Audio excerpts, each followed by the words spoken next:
It's unfortunate. It's unfortunate that our country has become so weak. Remember when we were like, it was being reported that we were the great, powerful country in the whole wide world, and everybody respected us because they feared us? Those days are gone. They are over. And as a result, the whole world is falling apart. It's falling apart. Isn't that amazing? Hopefully, help is on the way. Superman and Tonto. No, not Superman. Superman and whoever his partner was at the time. But I was thinking of the Law Ranger and Tonto. The Law Ranger is on the way. Help is on the way. And get ready, it's going to be a long, hot summer. And keeping cool will be the thing to do. Amazing. So, because we have weak leadership, there's nothing to keep things kind of even key and calm down. It's like when a father is not strong in his home, the wife and the children fall apart because there's no strength. My country has no strength anymore. Isn't that amazing? I never thought that would happen, but I understand now how and why it happens. So, as I mentioned, there was apparently some drones sent over to Israel over the weekend, and it's just been a mess. According to Reuters, Joe Biden on Friday said he expected Iran to attack Israel sooner rather than later, and warned Tehran not to proceed. Watch this from X. What is your message to Iran in this moment? Don't. Ooh. That'll make you want to pull back, right? Don't. Don't what? How did we end up with a weak president like this?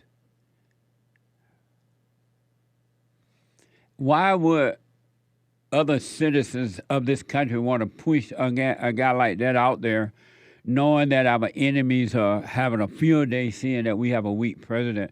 What is wrong with the American citizen that they would do that? Amazing. Don't. Ooh.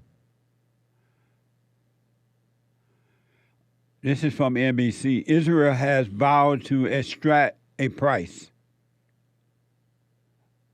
Israel has vowed to exact a price from Iran in retaliation for the large-scale area assault on the Jewish state this weekend.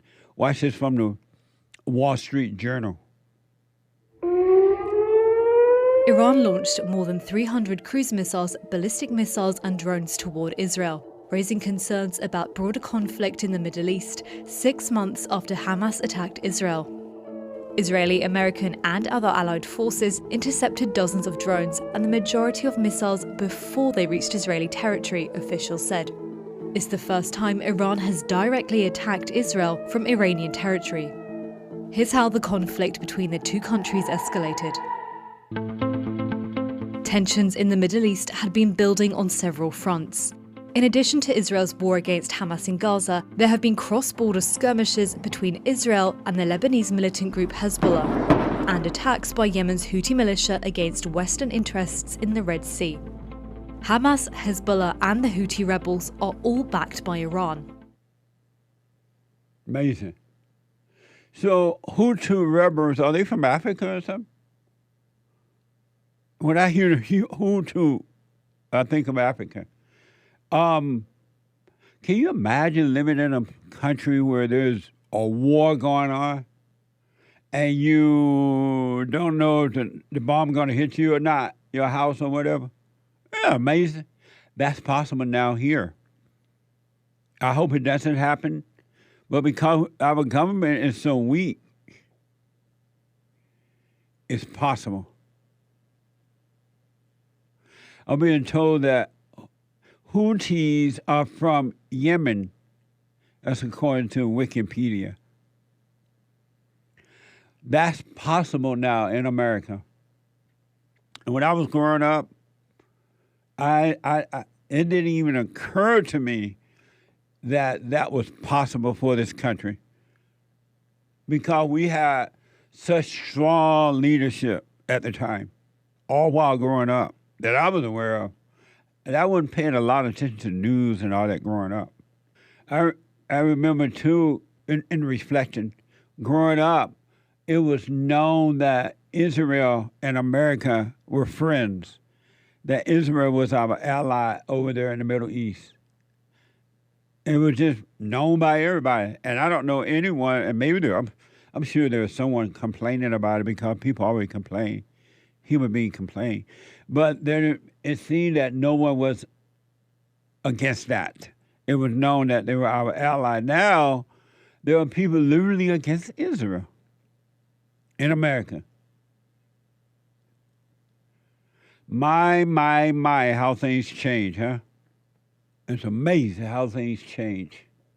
It's because the heart is wicked. Never trust anyone with anger. An angry person, male or female, is an evil person and cannot be trusted. They are your enemy. I don't care how friendly or whatever, just know an angry person is your enemy. Now, I don't want you to freak out about it. Just be aware of it. That's all. That's all. The awareness will protect you. So we need common sense back, right? We need common sense. Remember, America used to be a common sense place. According to, this is from CNN, Donald Trump said that he thinks Islam hate us. Islam hate us, drawing little distinction between the religion and radical Islamic terrorism. Watch this from CNN. Do you think Islam is at war with the West? I think Islam hates us. There's something there that there's a tremendous hatred there. There's a tremendous hatred. We have to get to the bottom of it. There is an unbelievable hatred of us. In Islam itself? You're going to have to figure that out, okay? You'll get another Pulitzer, right? But you're going to have to figure that out. But there is a tremendous hatred, and we have to be very vigilant. We have to be very careful, and we can't allow people coming into this country who have this hatred of the United States. I guess the question is... And of people that are not Muslim.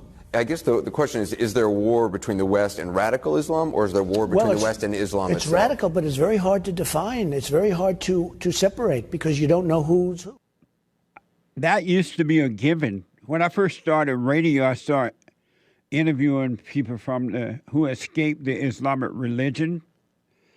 And when they escaped, they had to go and hide in and all kinds of things. But they were saying that in the Quran, that Islam hate Christians and Jews and consider Christians and Jews infidels. I interviewed people that was ex-Muslims that would tell us that, and they showed it to me in the Quran, that Christians and Jews are infidels and worthy of death, and that you can befriend them, you can pretend like you like them, you're their friends, and all kind of stuff in order to deceive them, in order to destroy them. You can do whatever it takes. And for some reason, I'm being told that's not in the Quran anymore. So I don't know if it's still there or they took it out or what it means. But everyone knows that Islam hates Christians and Jews. They think we're infidels. Look how they're acting now that they are into our country. They're shouting, death to America, death to Israel. in our country. In our country. Death to America. And they're not concerned about the government sending them back to their country. They're not concerned about that at all. They have no concern about American government taking action. Isn't that amazing? It was always known that Islam hates Christians and Jews, according to their Bible. According to their Bible. Yep. But now people act like they don't remember. The greatest sin is not to be present. It's to forget to be present. And Donald Trump is right. Finally, a little common sense into the mix of the confusion. Amazing. This is from Mediac. Conservative author Coleman Hughes offered Joe Rogan some pushback this week against his accusation that Israel is committing genocide in Gaza. Watch this from Joe Rogan. You're killing 30,000 innocent civilians in response to something that killed 1,200 innocent civilians, and you're continuing to bomb an area into oblivion. That is at least the steps of genocide or a form of genocide. So when you say 30,000 civilians, it's not 30,000 civilians that have been killed, though. The ratio of combatants to civilians is, I think it's better than the American armies was when we got ISIS out of Mosul. That was like 10,000 civilians dead to kill 4,000 ISIS. This is 19,000 civilians dead to kill 13,000. What's unique about this war, unlike every other war that I could think of, is you have an army in Hamas that has perfected the art of embedding itself and meshing itself with civilians so that you cannot hit them without hitting the people around them. Other armies have done this, but none have perfected it to the extent that Hamas has. Terrorists have found the perfect solution, which is that you can cross the border, go house to house slaughtering your enemies, and then hide behind your own people and they can do nothing about it. It's a perfect strategy. Can we live in a world where we allow that to be an acceptable strategy? I don't think so. Amazing. Common sense. Interesting. Yeah, I've heard report. And again, you know, because I know the media and the governments, all governments lie.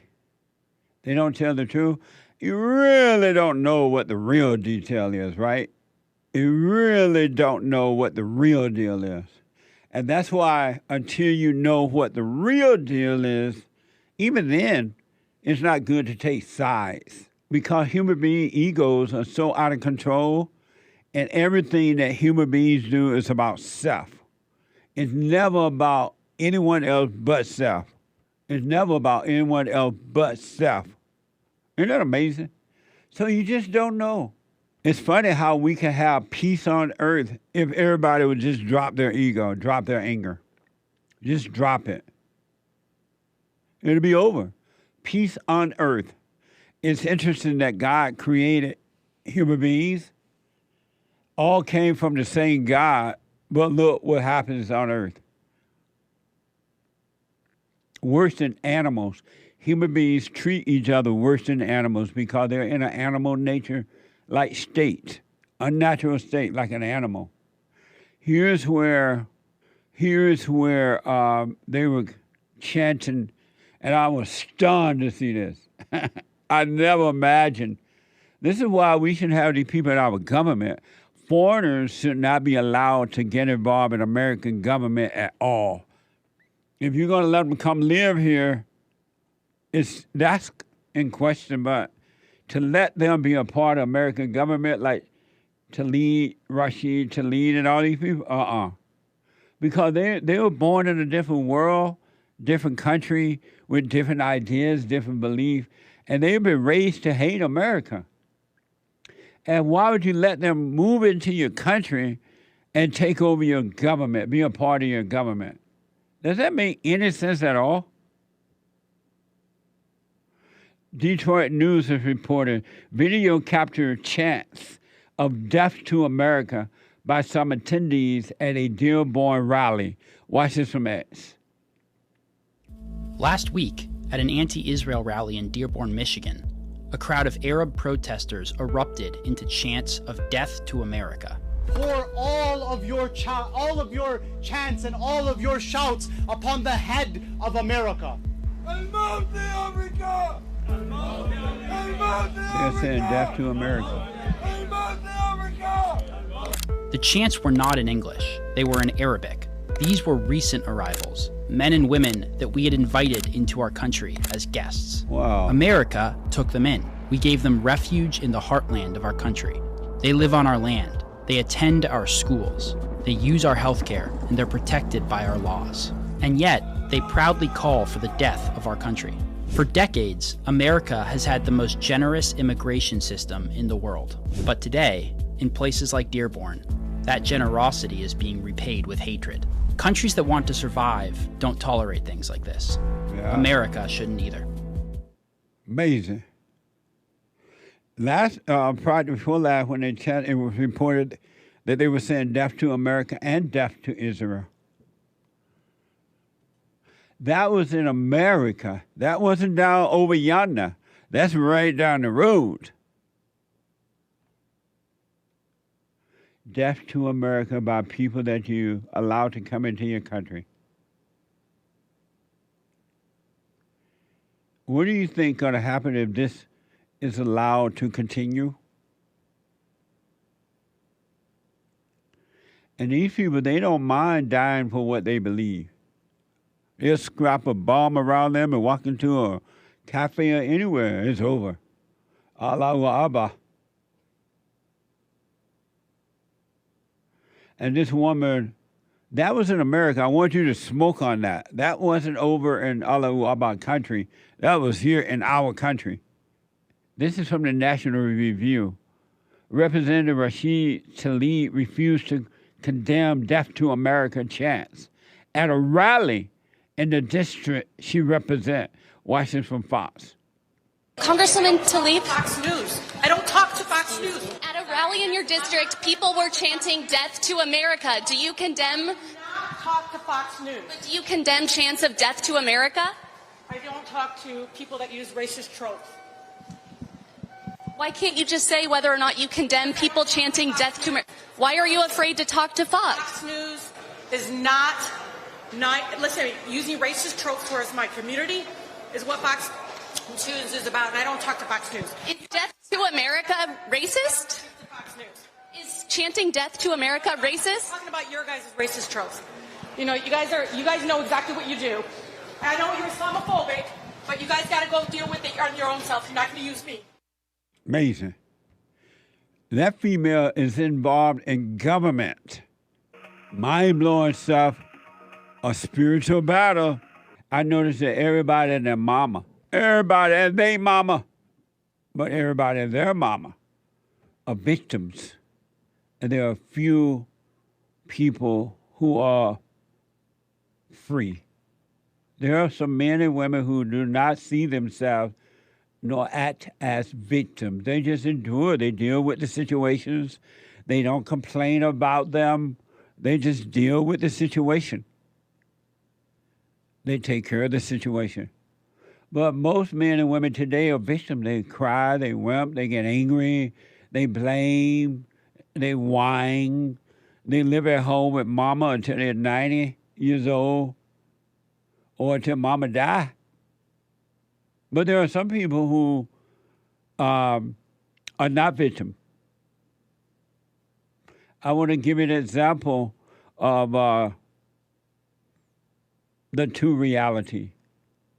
Freedom versus victimhood. Here's an example of some people who don't consider themselves oppressed. Watch this from TikTok. I said that as a black person, I'm not oppressed. And I mean, you could say that anywhere else in the world and it'll be like, yeah, of course, we understand. But people, maybe a small minority, but a very loud minority, especially at that time where everything was so overly politicized, really didn't like me saying that as a black person here in the Western world, having have come from Zimbabwe, a country that is, the population is genuinely, truly oppressed. And I know what that looks like. I'm not oppressed. I'm not oppressed because of my race. I don't see my race as a burden. It's interesting, too, that people who believe that they are oppressed, they don't want to hear anyone say that they're not oppressed. They will attack you. Can you imagine people who think they're oppressed will attack the people who believe they're not oppressed? If you're oppressed, how are you going to attack? You ain't that oppressed. But they don't want to hear freedom. They love their victim mentality, and they don't want to hear there's a way out. How many black people want to hear that white people are not their problem, never have been, never will be, ain't going to be their problem at all, period? How many blacks you think want to hear that? How many of them want to know the real problem is in their home? They need to forgive their mothers and return to their fathers. That's all. Every human being has to do. But how many of you think of them that want to hear that? They'll go after you for suggesting that. They'll attack you for even considering giving them a way out of their fake idea of victimhood. They love their hell. That's why God leaves them there. Anyone that doesn't want to come out of your hell, him or her, no matter what race or color, God just leave you in your hell. And let the Christians pray for you. Lord have mercy. What a mess! Right on for her. This is from Newsweek. A black woman who went viral after hugging Donald Trump. And I call him the great white hope, right? After hugging Donald Trump at a Chick-fil-A, says meeting the former president was a learning experience. Watch this from Fox. I don't care what the media tells you, Mr. Trump. We support you. We love you. Okay, 4 p.m. We've been 4 p.m. Come here, let me give you a hug. The general consensus or social media would have you thinking that if President Trump were to show up to the HBCU campuses or walk around the AUC community, that like some angry mob would form or a riot would ensue and that he would not be welcomed. And clearly the sentiment in that room the other day was the complete opposite. He was very welcome. People were excited to see him. People showed up in support of him. I know they're trying to make us think we're supposed to hate you, but we don't. They were able to see and experience firsthand how the media can warp the perception of an opinion or a person, is that they feel like he's honest. They feel like this is somebody who, while we might not agree with how he says things, how he goes about things, at least he's telling us what it is. We don't feel like this is a snake in the grass waiting for his chance to bite us. This is somebody who's telling us, this is what my plan is. Here's how I plan to execute it. Here's the people involved. And here's how you can get involved. Right on. Thinking for herself. Rare in America today. Isn't that amazing? Here's a woman, a female that wants you to be a victim for personal gain, I believe. She wants you to be a victim. Watch this from New York Post. Democrat congressman is calling for black Americans to be exempt from paying taxes as a form of reparation, though she admits that the plan may not work because many poor black people ain't really paying taxes in the first place. Watch this from X.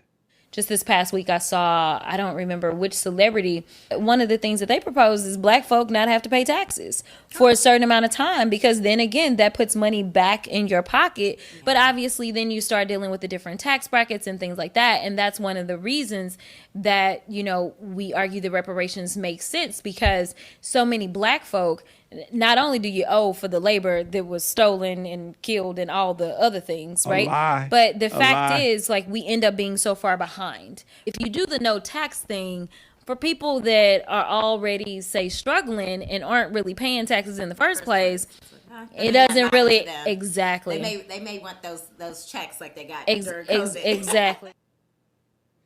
That's evil. That female wants you enslaved. But I'm tired of paying taxes, so I'll be okay with if they don't let me pay taxes anymore. I paid too much. We paid for Ukraine mama, and Ukraine mama, and not doing anything for home. Another poor victim from Breitbart. So-called actress Jennifer Lewis had a meltdown during a recent interview claiming that Donald Trump is Hitler. Watch this from Progress. If that man gets in, as soon as he takes the oath, comb your head.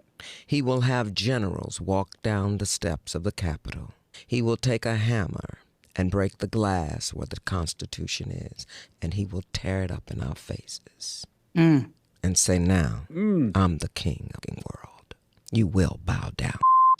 He will punish everybody that didn't vote for him. Let me tell y'all how I know this. I know it because I know what mental illness looks like. Like you. I look like her. That mania is unstoppable. This mother Hitler. He didn't come to play. See how evil she is? That's evil. That's the devil in her. That's evil. Those are the kind of female raising these black children that's out in the street robbing and raping and carjacking and fighting against the cops and hating white people. And you can always count on the wicked witch of the West with the low IQ, Maxine Waters. Watch this from X. As a member of Congress with people, who evidently had a racist attitude. And recently one even confronted me in a restaurant. And they don't say racist things, but what they say is they don't like something I said. They don't like a position that I took. But you know that, if you were not Black, you would not be approached that way. They probably would not. They would think twice about doing it. They think lying that they can get away with doing it with you, and that you're. If you see anybody from that cabinet in a restaurant, in a department store, at a gasoline station, you get out and you create a crowd, and you push back on them, and you tell them they're not welcome. The president responded via tweet. Congresswoman Maxine Waters, an extraordinarily low IQ person. That's right. You're not welcome anymore. Walk out the door. What an evil female.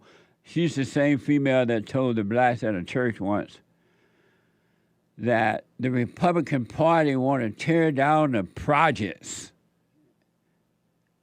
And she named all these projects, some of these projects in the LA area. And I'm not going to let them do that.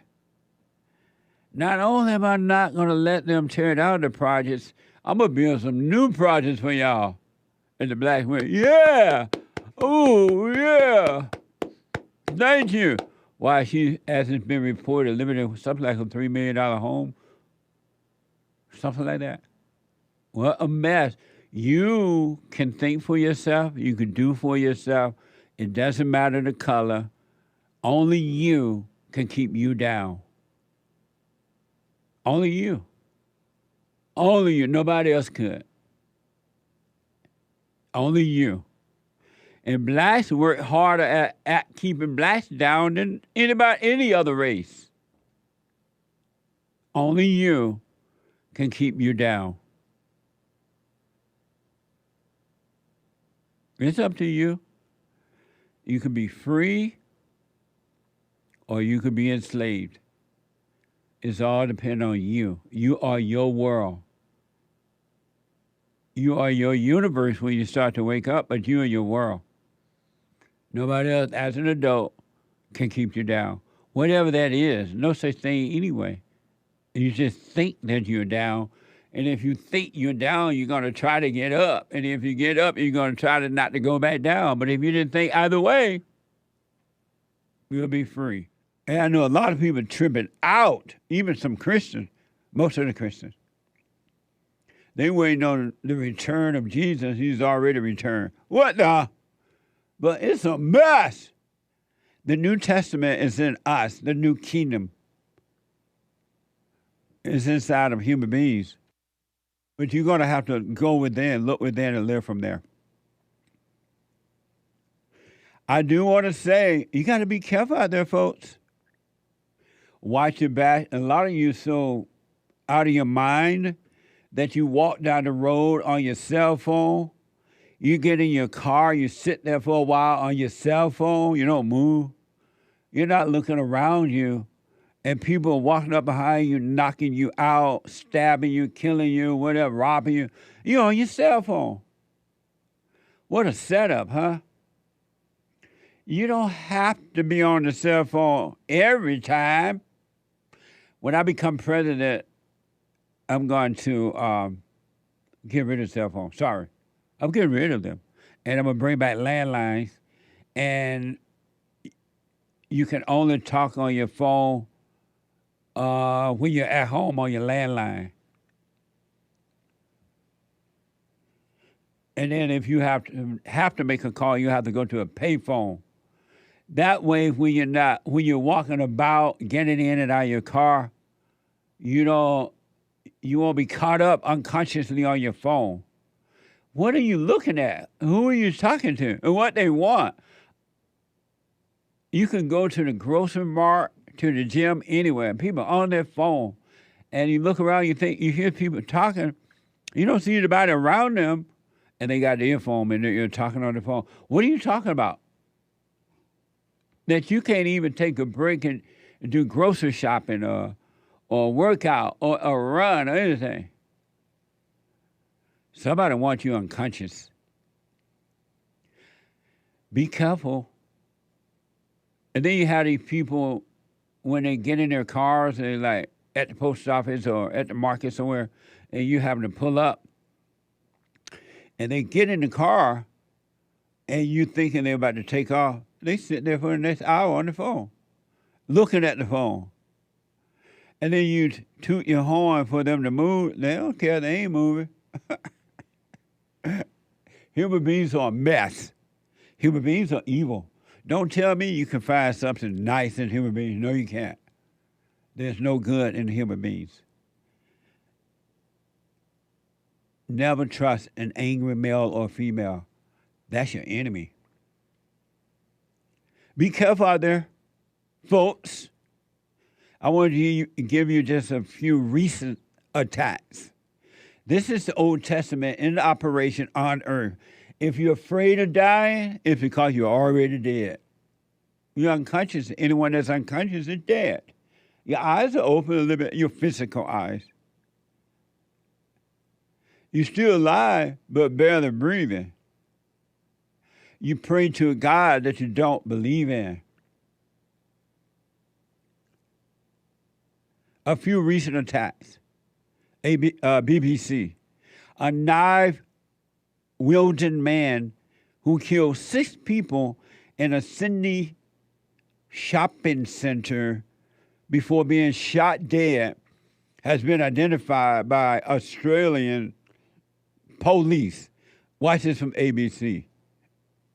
A deadly rampage erupting at a busy mall in Sydney, Australia, as a man attacked shoppers with what witnesses called a large knife. We saw the guy come up the escalators with a big black knife in his hand. I thought I was going to die.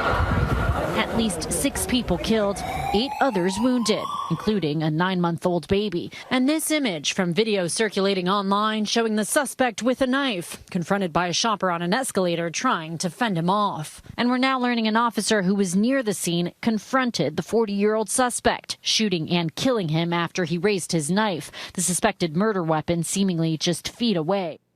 Wow. Amazing. White people don't like that kind of stuff. They just like first-class life, but there have a lot of other people to come in. You can't even go to the mall. Why do you think the white people built the mall? They like hanging out at the mall. Now they can't even go to the mall and sit around and have donuts and coffee and be talking to one another, feeling good about being white. You can't go to the mall for a white day. and just have fun. They spend their hard-earned money.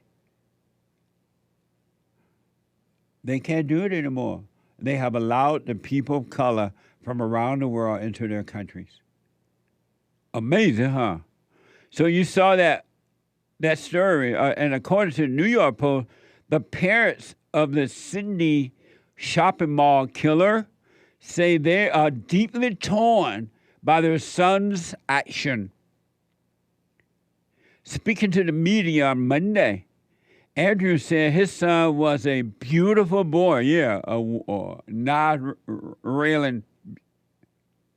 But anyway, his son was a beautiful boy who let himself down when he went off, when he went off his medication.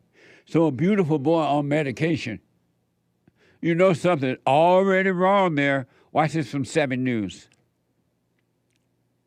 It's so horrendous that I can't even explain it. You're trying to give you an intelligent conversation. I can't do it because I'm just devastated. I'm extremely sorry. I'm heartbroken for you. I love my son. I made myself a servant to my son when I found out he had a mental illness. I became his servant. I did everything because I love that boy. Do you have any reason to understand why he would have targeted women? Yes. Why? Because he wanted a girlfriend, and he's got no social skills, and he was frustrated out of his brain. There's something physically wrong, besides mentally wrong, with my son before he died. Okay, I saw that. I've been watching everything I can on this TV, and putting myself through hell watching my son, but I'm prepared to do that because I love my son and I want to find out what's wrong. I don't know what's wrong, why he would do this. Amazing. The same thing that's wrong with all human beings. All of them. Every human being, no matter whom. They're filled with evil spirits. They have anger. That's why he was on the medication if he had so-called mental illness. Every human being have to be born again. You don't have to. You can stay in your hell and do that. But you must be born again. Medication ain't going to will not solve spiritual issues. Nobody can solve spiritual issues. No one. It can only be done by God. You waiting on God, He waiting on you. Amazing, huh? The father just didn't know. He watched TV, did everything he could. And I'm wondering, I said to Joel, he's black, and he's here every day except Friday at 11 a.m. Should the parents be arrested on this case too, Joel? He's black.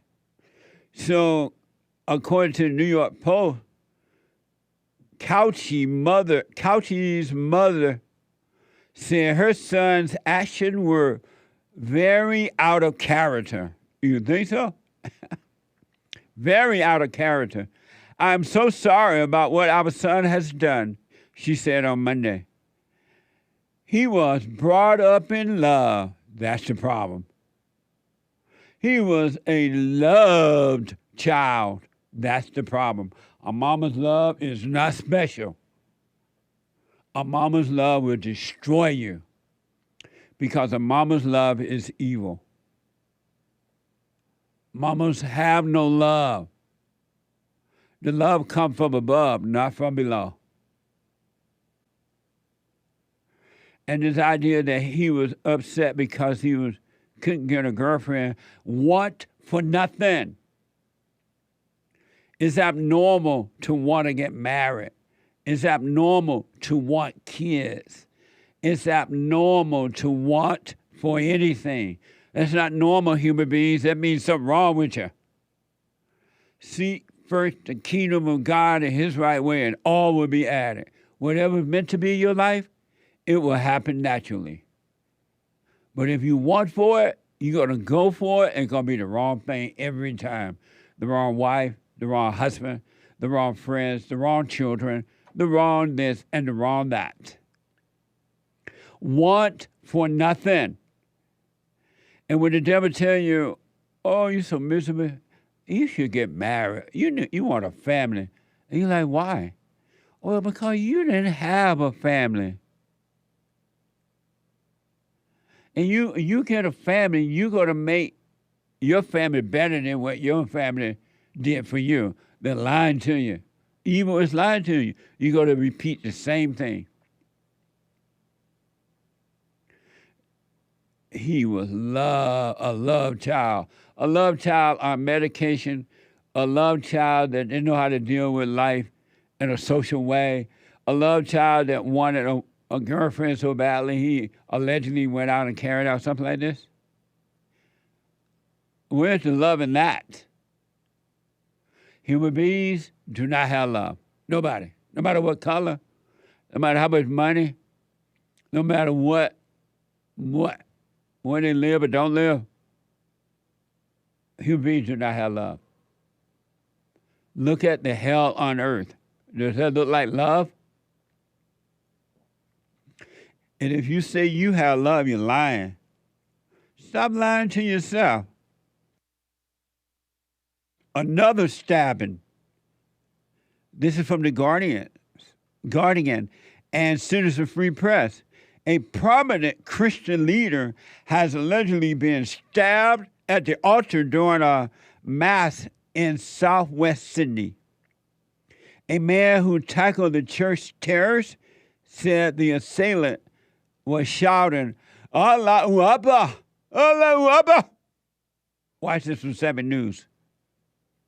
Good evening. I'm outside the Christ the Good Shepherd Church in Wakeley, which is the scene of a second mass stabbing event in Sydney. This church and its grounds are now a crime scene after a man approached a clergyman mid-sermon and stabbed him multiple times whilst it was being live streamed. We can't show you much of the very confronting video, but I can tell you many members of the congregation leapt to the defence of the bishop and in doing so sustained multiple wounds. Police have arrested the attacker whilst 8 ambulances are currently treating the wounded. It is an incredibly chaotic scene here with many members of the community outraged and crowding the streets. Wow. I wonder if the preachers think that he was coming down to accept Jesus. Come on down and accept Jesus. Or maybe he didn't have time to think about anything. Like, what the? That's hell on earth. Hell is right here on earth. You don't need to be afraid of hell. You're already in hell inside of you, in your imagination and emotions. And you're physically in hell that's coming out of other people on earth. So don't be afraid of hell. One more attack, because I want to warn you to watch out while you're out and about. I never imagined that one day I'll be sitting here or hearing about attacks in Venice, California. I remember years ago, in my 20s, I spent a lot of time down at the beach in Venice Beach, sometimes roller skating, not a lot of roller skating, and sometimes just looking around, but it was so nice down there. Looking at the different talent, people would come down and they would display their little talent. They had a workout gym down there, outdoors workout gym, you can work out. It was like, it was California. That's over now for the most part. They destroyed Venice, California. I never thought I'd have to report something like this from Venice, California, KTLA. A woman recalled the terrifying moment she was nearly beaten to death by an attacker while walking along the canal of Venice, California. Watch this from Fox. We had a couple of teeth knocked out, and the guy tried to really hurt me, tried to kill me. Police say between 10 p.m. and midnight April 6th, 2 women were brutally attacked as they walked along the Venice Canal walkway. Earlier Friday, police announced they beefed up patrols and arrested a suspect in San Diego for the Venice assaults. They said the attacks included physical and sexual violence. One victim is in a coma. Only about 2 days later, we were able to identify and, as of last night, apprehend the suspect. We're announcing the arrest of 29-year-old Anthony Jones. He's a male, black, 6'1", 200 pounds for the 2 assaults that occurred in Venice on April 6th. Amazing. So, defund the police, huh? Defund the police, take away the bail bonds, let the criminals out, and they end up in the suburbs. Because nobody cares what happened to the whites. No one cares what happened to the whites. You don't hear any protests happening about what's happening. You can't even walk on the canal. Leave the white people alone. They don't care about, stay in your neighborhood. Don't be going over in the white neighborhood with your mess. They just want to walk on the canal. That's why they moved by the canal. And now they can't do it. They work hard. They got a good education. They became innovative. They are motivated. They are building a white life. And they earn it. And you go and destroy it. And then you say, well, they're racist. They don't want me in their neighborhood. Can you see why they don't want you there? And then if they hold their purses when you walk by, if you're black, they just racist. They hold their purses when I walk by. What do you expect? It's my country. I can't believe this. When I believe it because I see it. But first of all, why do our government want it to happen? Why do they allow it to happen? Why do they allow it to happen? What is the reason? Why have they refused to do anything for my country, for we the people? They don't protect us at all on our own territory. Let's not even think about the enemies over yonder. They won't put a wall around the borders. They bring in the illegal aliens, all kinds of illegal aliens from around the world. They give them money, put them in hotels.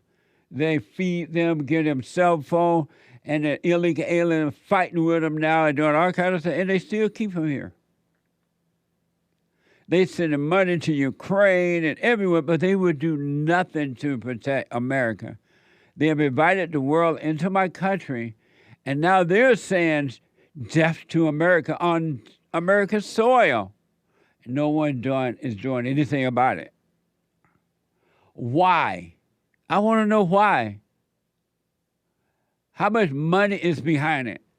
How much perceived power is behind it? How much control are you getting over the people? Yesterday, there were protests all over the Golden Gate Bridge and everywhere.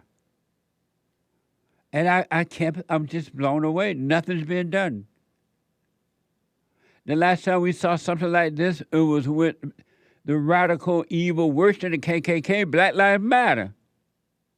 I'm like, what the? In case you missed it, and I don't know how you could have missed it unless you're looking at the Liberal Press. NBC, protesters arrested after shutting down Golden Gate Bridge for hours. Traffic was blocked for nearly 5 hours before it started moving just after noon. Moving again just after noon. Watch this compilation. This is in America, by the way. Hey, you get on the fucking road! You're being filmed on the fucking road! You're being filmed! You don't understand! Do you think I care? You're in the road! Please calm down! Please calm down! You're being filmed! This video is showing activists protesting the war in Gaza. Right now, the southbound lanes of the Golden Gate Bridge are shut down. You can see a lot of authorities on scene here. We've been watching this video, and it appears that these protesters, they're sitting down on the ground. It appears they have their hands in some sort of barrel, either filled with dirt or cement. This happened about 10:30. This started 10:30 our time. Dozens of protesters stopped their vehicles and blocked all the lanes, demanding the U.S. stop arming and funding Israel in the war with Gaza. We are watching them as they're working to get these protesters' arms freed out of these barrels. Why not just throw them over the ocean with the barrel? This is evil. This is in America. This should not be happening. They do not have a right to do this in America. Go back over to your Allah or Abba land and do that if you just got to be doing it. This is evil, folks. Why are we letting these people in our country and then when they get here, they act this way and we keep them here? Why? They did the same thing according to the report over at Chicago O'Hare. ABC has reported dozens of were arrested Monday after pro-Palestine. Go over there with your mess. We got enough with Black Lives Matter and Antifa. What the? And who is behind the protest? Who is organizing this? We get all these people to show up who don't have any idea what's going on, to be honest, to show up at the same time. ABC has reported dozens were arrested Monday after pro-Palestine protesters blocked the roadway entering into O'Hare Airport and later halted traffic downtown. Watch this compilation.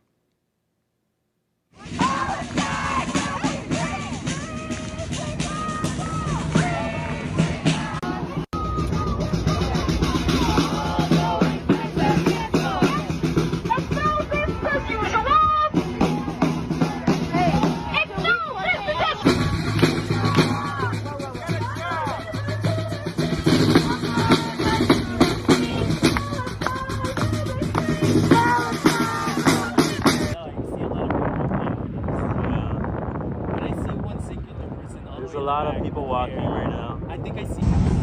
You know traffic's bad when people are literally sitting on top of their cars and walking to the airport. Wow. Look how they are controlling the American people. That's annoying.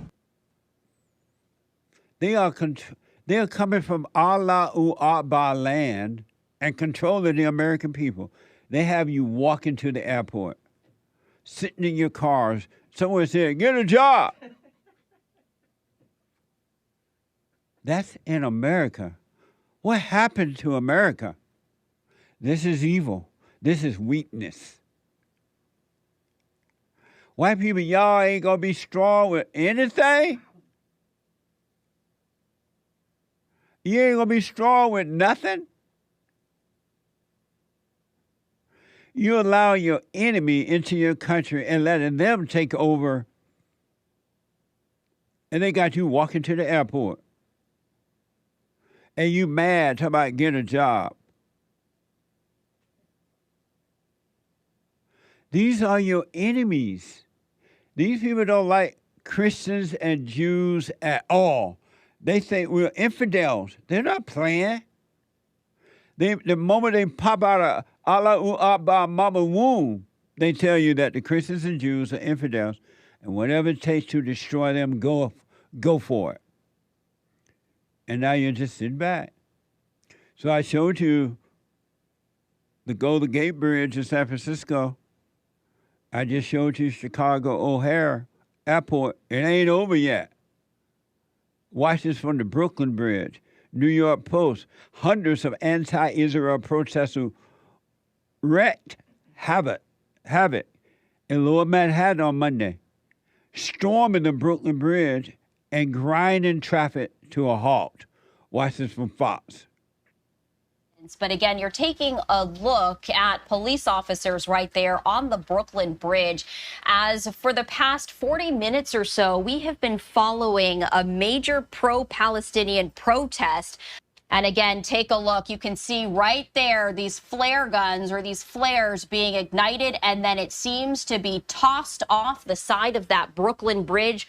All of this unfolding in a matter of seconds. Look at that, they're burning the American flag.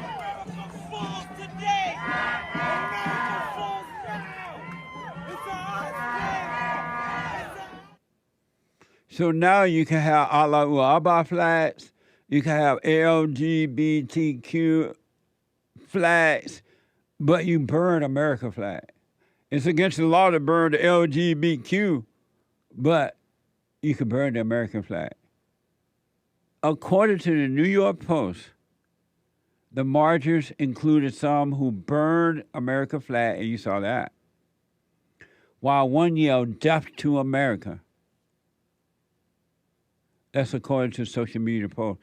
Isn't it amazing they're in our country saying death to us? And everybody just lullaby. Oh, no big deal. Okay. This is evil. This is not good.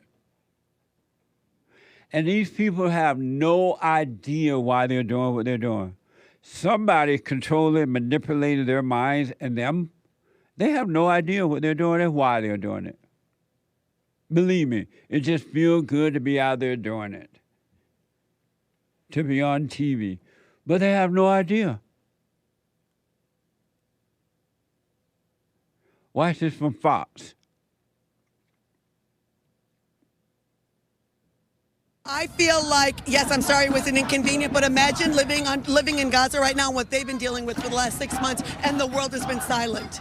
If you're inconvenienced for a little bit of one day, imagine what they have been. They have been displaced. Their homes have been demolished. Their schools have been demolished. They are deliberately starving them. This is just basic human rights that we're fighting for, and it's ridiculous that it's taken this long, but it's also, it's very comforting to be around like-minded people and standing up for the people who need it. Like-minded people. I bet they are like-minded. We're not in Gaza. You're in America, dummy. Go over to Gaza and protest. Why don't you go over to Gaza and protest?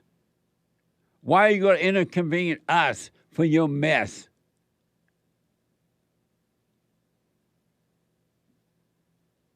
Oh.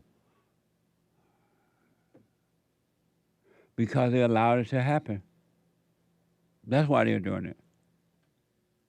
You allow someone in your world, they're going to destroy your world. And you can't blame them. You allow them in.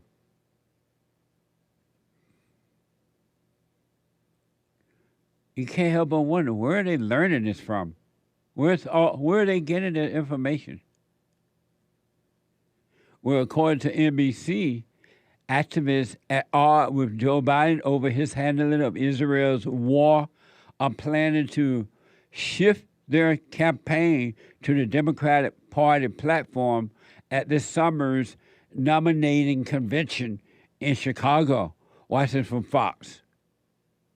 This was a group of around 300 people from pro-Palestinian and anti-war groups across the country who came to Chicago to work on plans for disrupting the Democratic National Convention less than 4 months from now. And one organizer taught attendees how to chant "Death to Israel" in Farsi. So I'm going to teach you a chant in Persian that you can use if you ever encounter those Zionist freaks.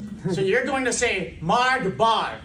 Marg bar. Marg bar Israel." Has two meanings, depending on who's asking. It can mean death to or down with. So can we get a Marg bar America? We can get a Marg bar America. Yes, we can. Marg bar America. Marg bar America. Marg bar America. Marg bar America.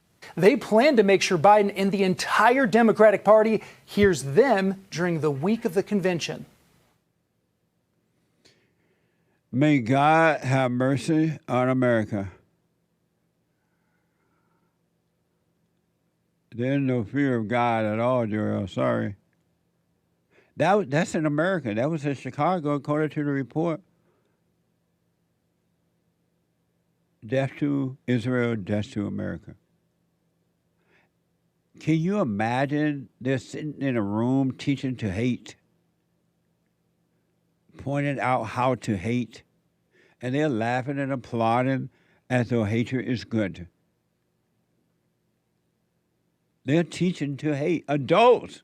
Those were even not children. Those were adults. And they're teaching to hate.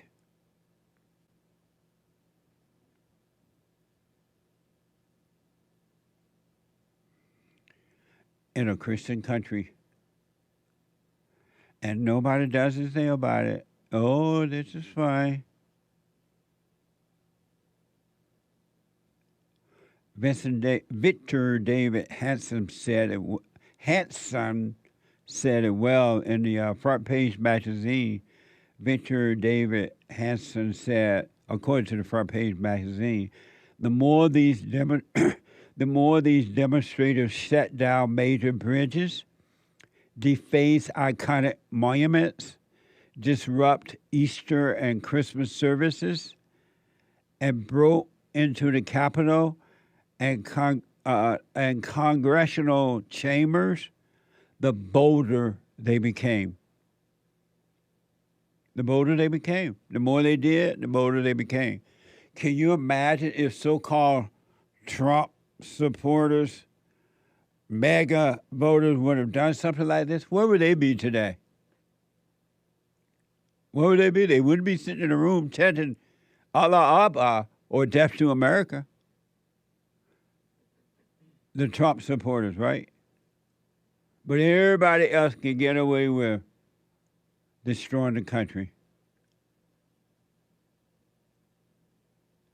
And they're trying to stop anyone that want to save the country. Can you imagine that in America? They don't want Trump to get in there. They won't even let Trump go to his son. They might stop Trump from going to his son graduation, because they don't want anyone stopping the hell that is happening in America. Allah Akbar, death to America. Here's a little update on the Great White Hope, Donald Trump, right? Newsweek is reported Donald Trump might miss out on the graduation of his son Barron Trump because of the clash with the Stormy Daniels hush money trial. Watch this from Fox. So thank you very much. We had some amazing things happen today. As you know, my son is graduating from high school, and it looks like the judge will not let me go to the graduation of my son, who's worked very, very hard. He's a great student. I'm very proud of the fact that he did so well. I was looking forward for years to have graduation with his mother and father there. And it looks like the judge isn't going to allow me to escape this scam. It's a scam trial.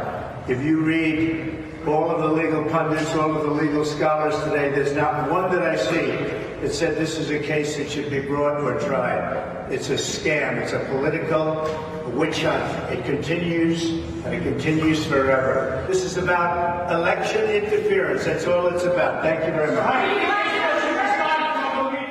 Amazing, huh? But they'll let the people walk in, chant death to America.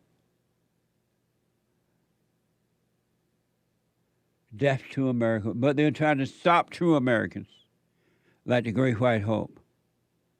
And guess what? According to the New York Post, Manhattan District Attorney Alvin Bragg collected a cool $850,000 in donation after indicting Donald Trump last March, with powerful Democratic and left-leaning labor unions cheering on the prosecution of their wallet, with their wallet, cheering on the prosecution with their wallet, record shows.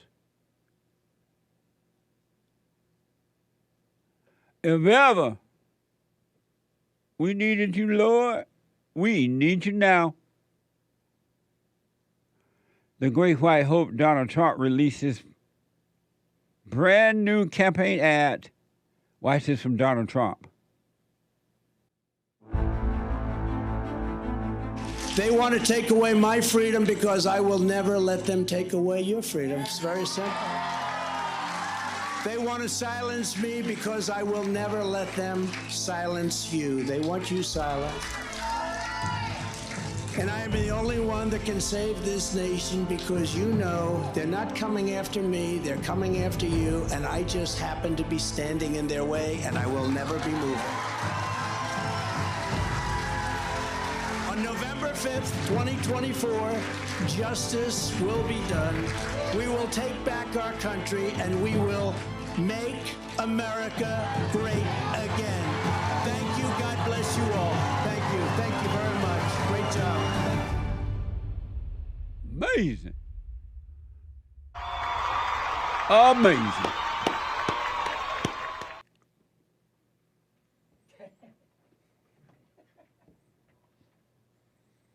a man of great courage, of great love. So here is more proof for those who think there's hope for America. This is from Reuters. Local leaders called for more border enforcement on Monday after a motor boat loaded with migrants breached itself in the suburb of Carbass, California. Is that down by Orange County somewhere? Where is that? Oh, San Diego County. Oh, down in that area. Amazing. Watch this from X.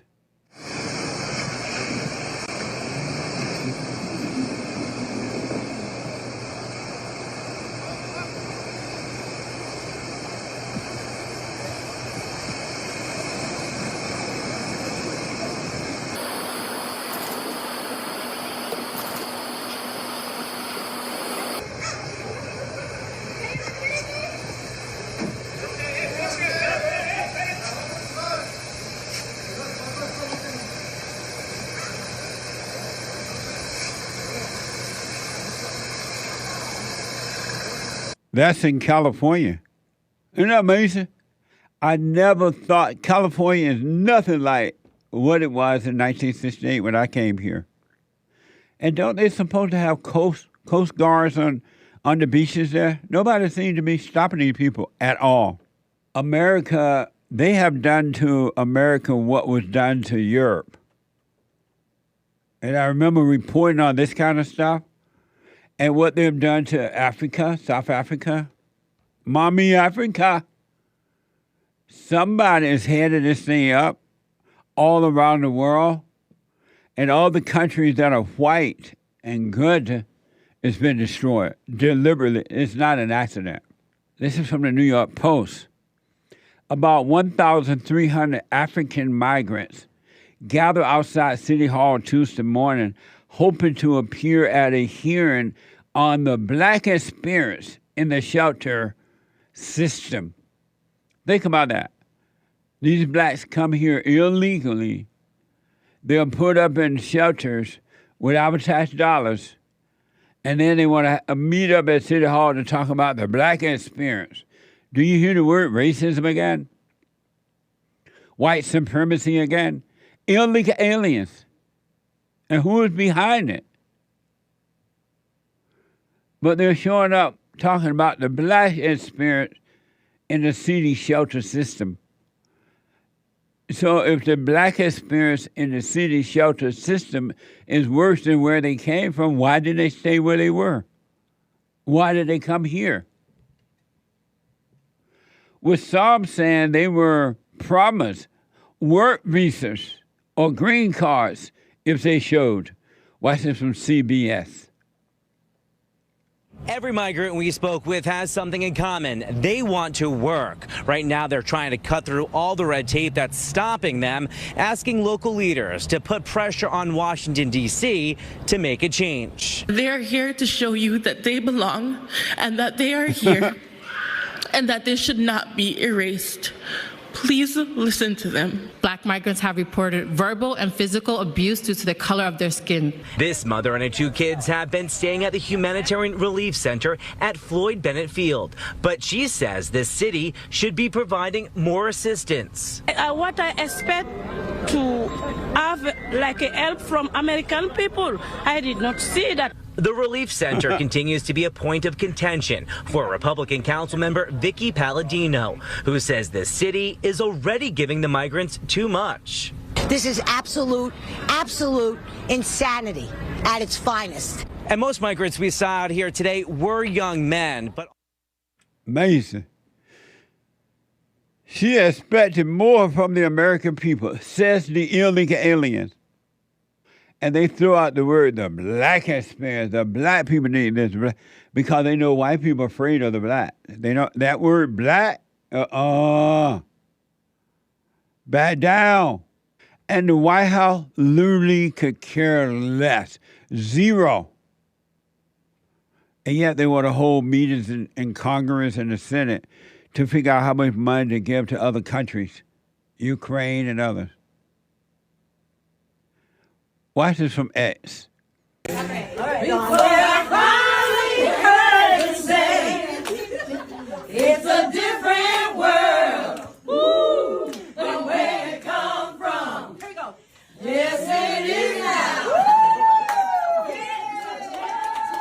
One thing you can depend on, you put the blacks in charge, they're going to sing and dance for you, but that's about it. Everything else, no effort.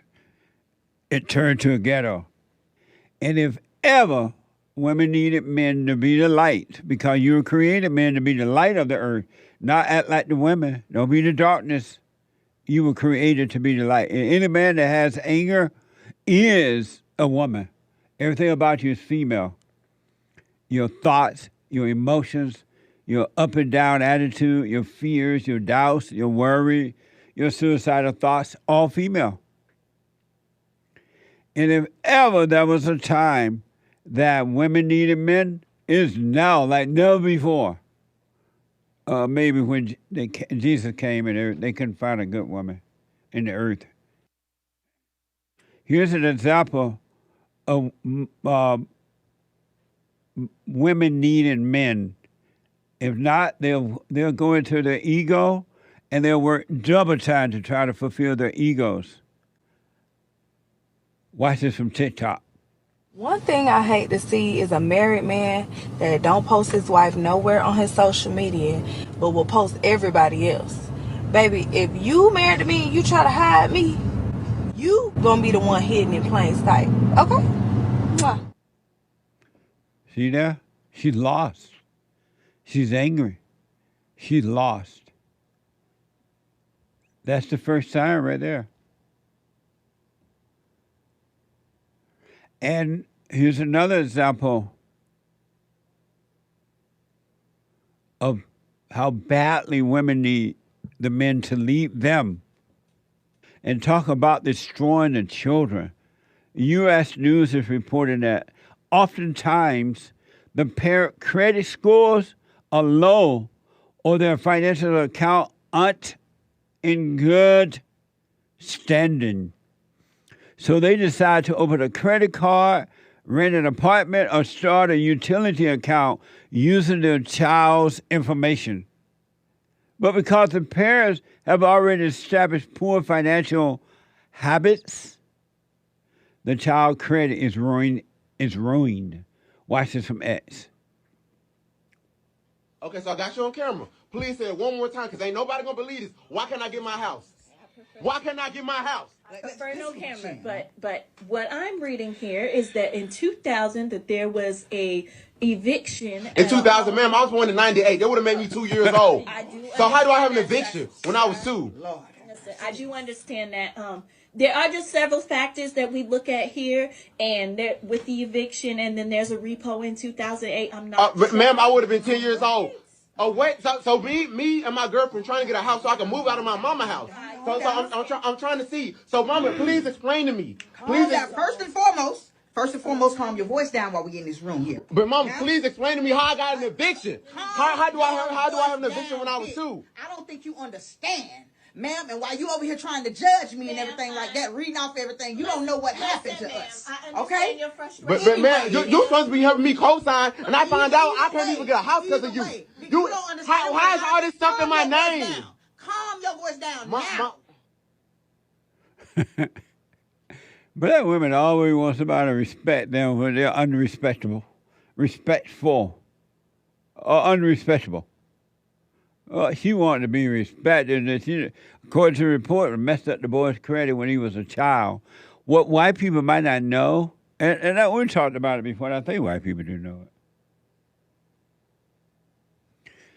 In the black community, it's typical in black families. And not all, but most. It wasn't like this when I was growing up that I was aware of.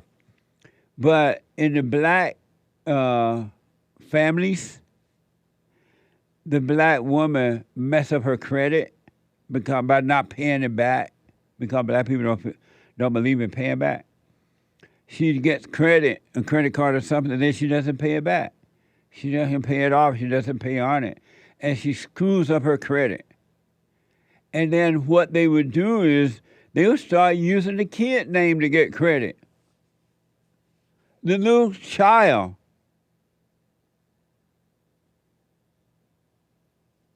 They would use the child to get credit. And so when the child grew up, he or she can't even get credit because mama done screwed up the credit. She doesn't pay back even when she gets the credit in the child's name. And I've tweeted about this all before. And I've heard from blacks and Hispanics who said that they do that. One Hispanic said mother will use her kids' Social Security to give to illegal aliens.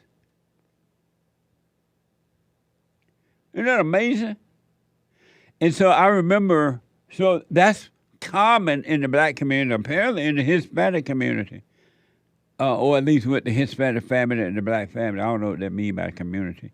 But I remember when we started in my nonprofit barn, one of the things we do besides women's forums, Thursday night, men's forum first Thursday night, ladies, Thursday night, coming up this Thursday, ladies, Sunday morning meeting, we do counseling.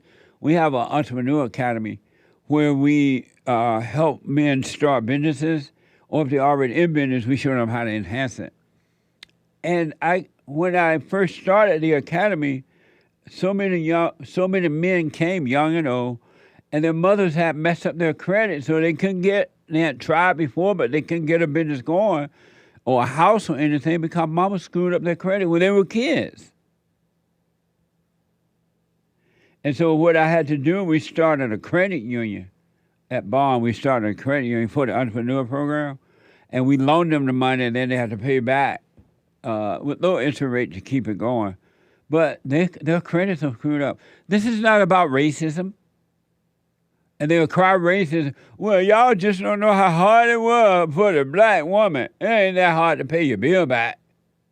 And then they be having car note, house note, and everything. Now, I don't know how real that was right there because on YouTube they do all kind of stuff and Twitter there. But I know in reality that happens all the time. That may have been a joke, acting out something that's real. I'm told it was a skit. But it happens all the time, whether that was real or not, that we played for you. And it's bad because the kids can't get their life rolling as young adults. I don't know if the white people do that to their children, but I know it's popular in the black families.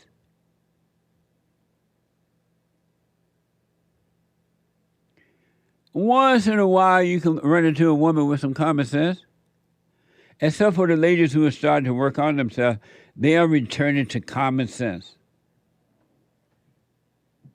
Here's one example of a woman with at least some common sense about this issue from Vox Media. David Hogg, a well-known gun control advocate, received a masterfully crafted response from an immigrant of Chinese descent on what the Second Amendment means. Watch this from X. Hi, my name is Lily Tang Williams. Welcome to my Live Free or Die state. Actually, I am a Chinese immigrant who survived communism. And under Mao, 40 million people were starving to death after he sold communism to them. And 20 million people died, murdered during his Cultural Revolution. So my question to you, David, is that can you guarantee me, a gun owner tonight, our government in the U.S., in D.C., will never become a tyrannical government? Can you guarantee that to me? There's no way I can ever guarantee that any government will not be tyrannical. Well, then the debate on gun control is over because I will never give up my guns. Never. And you should go to China to see how gun control works for dictatorship of CCP. Amazing. Good for her. Some little stupid young boy had no idea what he's doing on an ego trip as well. Why would anyone be against the Second Amendment? It's just, you're insane. Talk about devils watching devils fighting. This is a bad example of manhood. Not a good one at all. This is from strongmen.org. You have that, Hassan? It's 173A. Strongermen.org. The Stronger Men Conference exists to empower and motivate men to live out God's view of manhood. Watch this from X.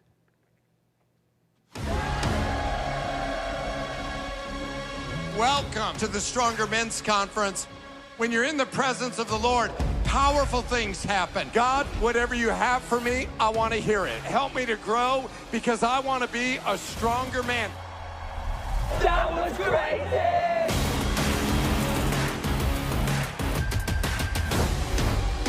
What God did in your life, it's meant to impact the world around you. It's meant to be multiplied. That's the plan of God for you. We can change and impact the world because we serve the strong man, Jesus Christ. He says, I will go with you. Behold, I'm with you always. I'm going to give you strength. Never leave any warfare the same way as you entered it because you've been through something with Jesus. You've had an encounter with the Most High God. He's changed you and transformed you and renewed you. None of that has nothing to do with God, Jesus, or Jesus' mama. None of that. It's all emotional female acting out. And not one of those men gonna change in that way, period. And as soon as they go back home, they're gonna be right back in their hell. As soon as all the lights goes out, everybody gone their way, they're going right back into their own hell. It's not going to change one iota of the spirit, zero. And the devil is happy that they're doing that. The devil is happy. They're not getting any stronger. If anything, they're getting weaker. That's not it, guys. Sorry. That's your mother dancing through you and hooping and hollering and carrying on. It had nothing to do with God or salvation or anything. What a sad way to live. I suggest you take over your own life and work on yourself. Don't believe me or anyone. That's not going to get you there. You got to see it for yourself. They're not pointing you straight back to the source within you. They're your enemy. They're your enemy. Isn't that amazing? I mean, they do the song and dances at church every day. Nobody gets better. It doesn't change one iota. Satan is dancing with them, having a hootenanny of a party. And according to Relevant magazine, the 2024 Stronger Men's Conference, led by John Lindell, invited a former stripper and pole dancer. During the performance, he tore off his shirt, swallowed a sword, and climbed up the pole. Watch this from X.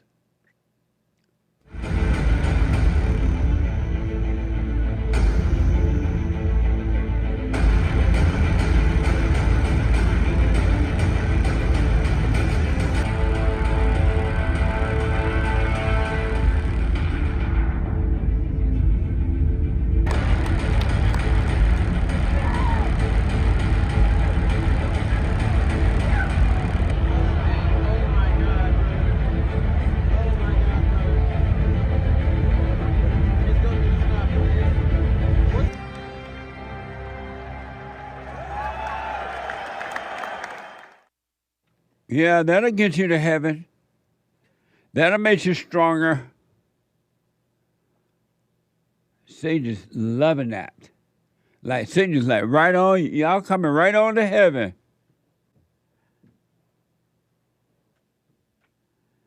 All emotional, which has nothing to do with God.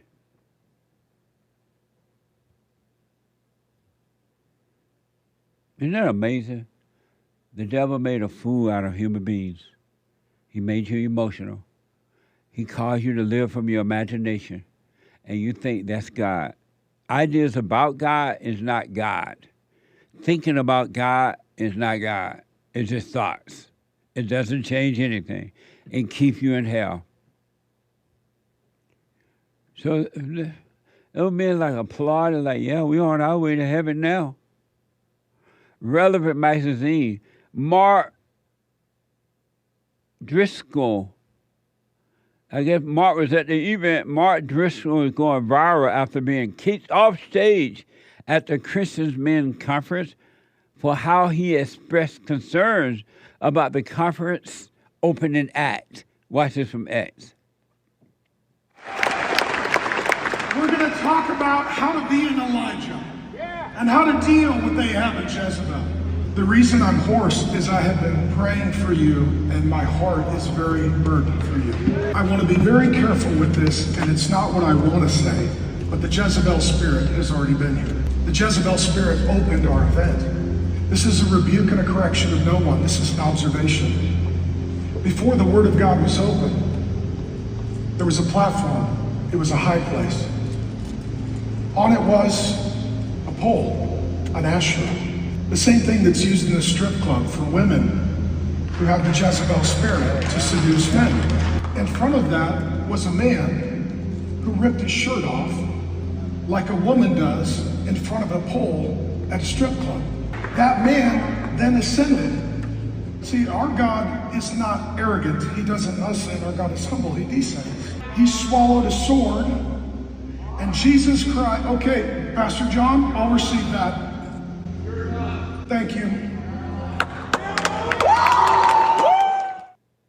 So it sounds like apparently according to the service, Pastor John like, John, you done. John Lindor told Mark that he was done up there talking about the Jezebel thing like that. What the? I'm being reminded that I interviewed Mark Driscoll before. Apparently he got the chicken song. He had a book about sex and marriage. I guess he ran and he got this chicken song. But anyway, you heard John yelling at Mark, you're done. Amazing. And after that, according to the report there, he said, you're done. He's like, okay, I'm done. I'm out. I'm off the stage. According to Relevant magazine, Lindell then took over and shared his shock at Mark statements and called Mark Driscoll out for being out of line. Watch this from X. If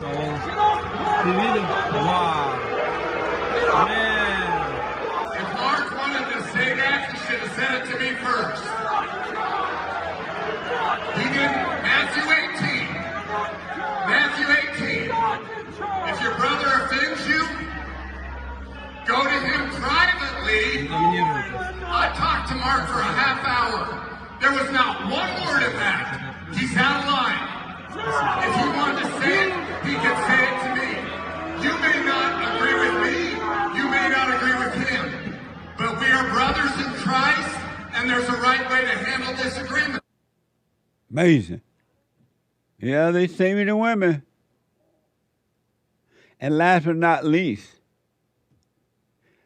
ladies, let me warn y'all, and I wish all of you could be at the women's forums and even our fellowship on Sundays. But if you're able to make it to the women's forum on Thursday night where there are no recording, no videos, it's just plain or open it up. And you'll hear what the ladies are doing and how they're overcoming, what they have gone through and what it's taken. And they didn't know what it took to overcome. They didn't know they needed to forgive their mothers. They didn't know they had to drop anger. They thought they had to go to church and hoop and holler and carry on too. They even tell you, the children of the lie even tell you there's something called identity politics. They are making up words to keep you from going within. Isn't that amazing? The kingdom of heaven is within. Perfect peace is within. The real you is within. But they push They go from one thing to another one to distract you and keep your intellect busy. Keep your intellect busy so you would never know the truth and you would never become an individual. And unless you become an individual, you never will be free. And again, you can't make yourself be an individual. You just need to see that you're not. You need the crowd. And the crowd, those in the crowd are afraid too, just like you. And you use one another. But you still don't have peace. You are afraid. They made up words like identity politics. That doesn't make sense even though you're already in hell. Look like you would say, you know what? This particular hell doesn't make sense. No such thing as identity politics. It's not real. And it keeps you from real life. According to Wikipedia, I do want to say this before I get to the Wikipedia survey. You are not supposed to identify with your body, your thoughts, your feelings, anyone or anything. That's the problem. You are not supposed to be identified with anything. You're supposed to die from that spiritually, psychologically. You're supposed to die from that, but you hold on to it and call it life, and then you add to it and think that you're giving it more life. According to Wikipedia, in talking about identifying with your body, right? Wikipedia, identity politics is politics based on particular identity, such as race, nationality, religion, gender, sexual orientation, and social class. Watch this from YAF-TV. This is a queer fat club. I'm queer and fat. Okay, thank you for joining. We're just introducing ourselves at the moment. Okay. Do you want to go ahead and introduce yourself, Joe? Yeah, my name's Joe. I go by he, they, and I identify as 275 pounds. Okay. I feel like Jay's kind of making fun of me, though. I know it's kind of a shock. I know, kind of a new thing. I'm just, Do what? I said I apologize. Oh, no, you're good. Are you comfortable leaving the group at the moment? Why? I'm not understanding why you're joining the group. This is the queer and fat group now. Yeah. Yeah. That's what I came here for. Okay. And you said you identify as fat? Yeah. Okay. This is just for fat-bodied people. Yeah, I understand. I identify as a fat-bodied person. I'm not understanding where you're coming from. Are you guys comfortable with me here? I mean, I'm pretty chill on my end. I'm not comfortable, no. Oh. So the fat people who identify as fat are uncomfortable with the skinny guy who identifies as fat. I thought it was based on whatever you identified as. And they're feeling uncomfortable because the skinny guy is there identifying as fat, but they're really fat and they identify as fat. And they don't want him there. What the? Because he's skinny, and in reality it's reminding them that they are fat. One little truth set aside, they're amongst all the lies, and they can't handle it. You're not supposed to identify with anything or anyone. That was funny. My producer made the point that they get uncomfortable when someone point out how silly that their identities are. And that is so true. Can we replay that? I want to replay that. That was so funny. Watch how silly this is. But every human being is like that until they wake up. Until you wake up. These people cannot see what they're doing. They're operating in darkness. So not only she identifies as a queer fat female, but she identifies as being uncomfortable. And so she's trying to run him off. You're living in hell, folks, inside yourself. And outside, inside the world, the earth. And you're not supposed to identify with emotions. Here's a person, I don't even know if she's real or not about what she's doing or saying. I've debated this female before, and she's no good. She's evil. But she's now that she's mayor of Los Angeles, Karen Bass female, Karen Bass, she identified with the homeless. And so her mission is to get homes for the homeless. Well, let's see how well that is going. Mama gonna put you in a house whether you want it or not. Cause mama in love. And mama gonna make you do what she want you to do because it make mama feel good. What a mess, huh? Identify with emotions. But personally, I could be wrong, but I'm not wrong. Karen Bass is doing this for Karen Bass.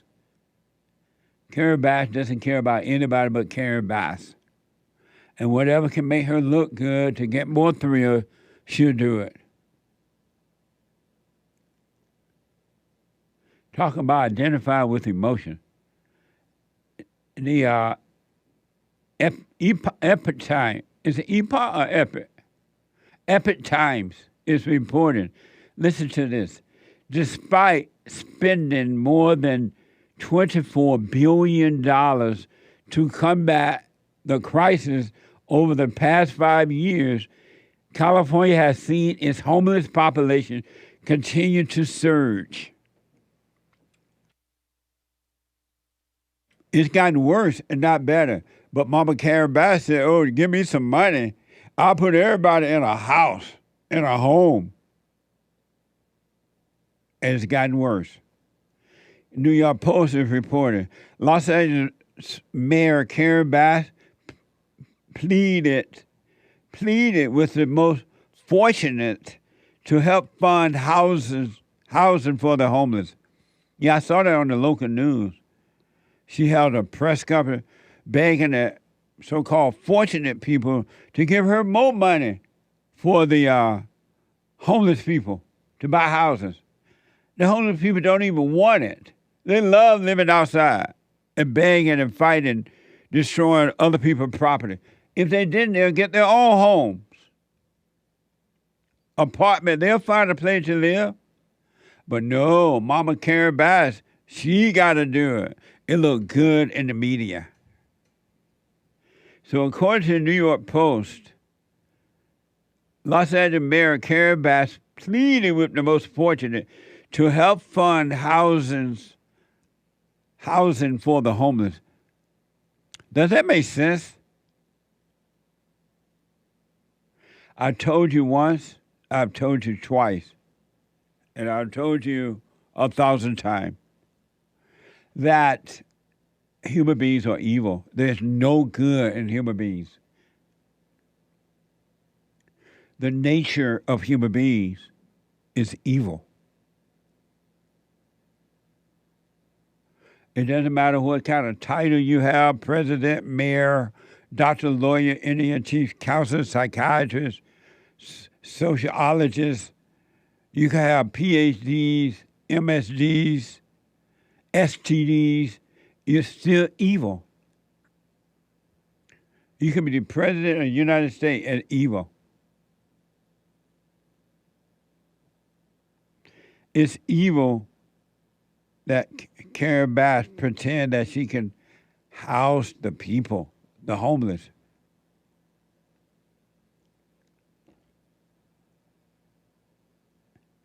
LA Magazine is reporting Bass spearheaded her inside safe. Doesn't that sound so nice and sweet? Let's make up these words, inside safe, and go out and tell the people we're going to put the homeless in houses like the homeless want it, right? Bass spearheaded the Inside Safe program to house the city's homeless. A month after it was first launched, Bass made headline for clearing 6 homeless encampments. Watch this compilation. This is the sound of someone's entire life essentially being thrown in the trash. The city is today clearing an encampment for unhoused people. Los Angeles Mayor Karen Bass campaigned on fixing the city's homeless crisis. What do you do about people that don't want to leave, that don't want to move, that don't want to go into shelters? Well, you know, what we have found in the community organizations that we're bringing in to do this work is that you can get 95% of the people housed. Inside Safe is the name of Mayor Bass's flagship program to tear down these encampments and bring LA's unhoused indoors. This is exactly why I ran for mayor. We destroyed the myth that people do not want to leave the tents. People don't want to leave the cars and their RVs. And I think it is inhumane to allow people to die on the street. See how she's lying? You heard what she said, right? It didn't work. And it can't work. It's not going to work. Mama, go sit down. A mama's love is so special. Well, Karen Bass lied. It didn't work. According to the LA magazine, Bass has shielded out roughly $67 million on the program, but listen to this, right? $67 million on the program, but only moved 255, but only moved 255 of the 46,000 people, unhoused individuals, into permanent housing. Isn't that amazing? Only 255 people out of the 46,000 homeless people wanted housing.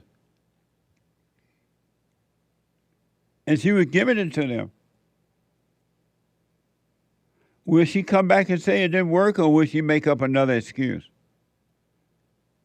Only moved 255 people to 46,000 unhoused. They changed that word from homelessness to unhoused individuals into permanent housing. So far, she told NBC that she was not satisfied with those numbers. I bet you're not.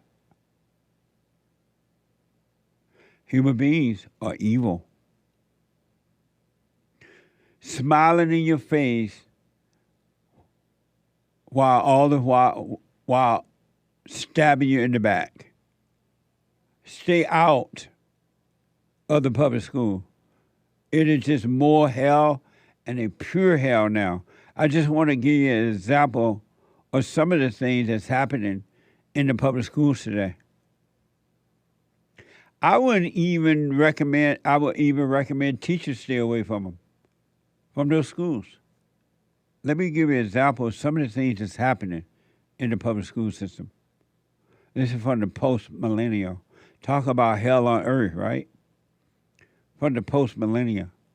The death of a California teen who died 10 days after she was filmed in a brutal fight at school has been ruled accidental in a preliminary autopsy report. Watch this from ABC.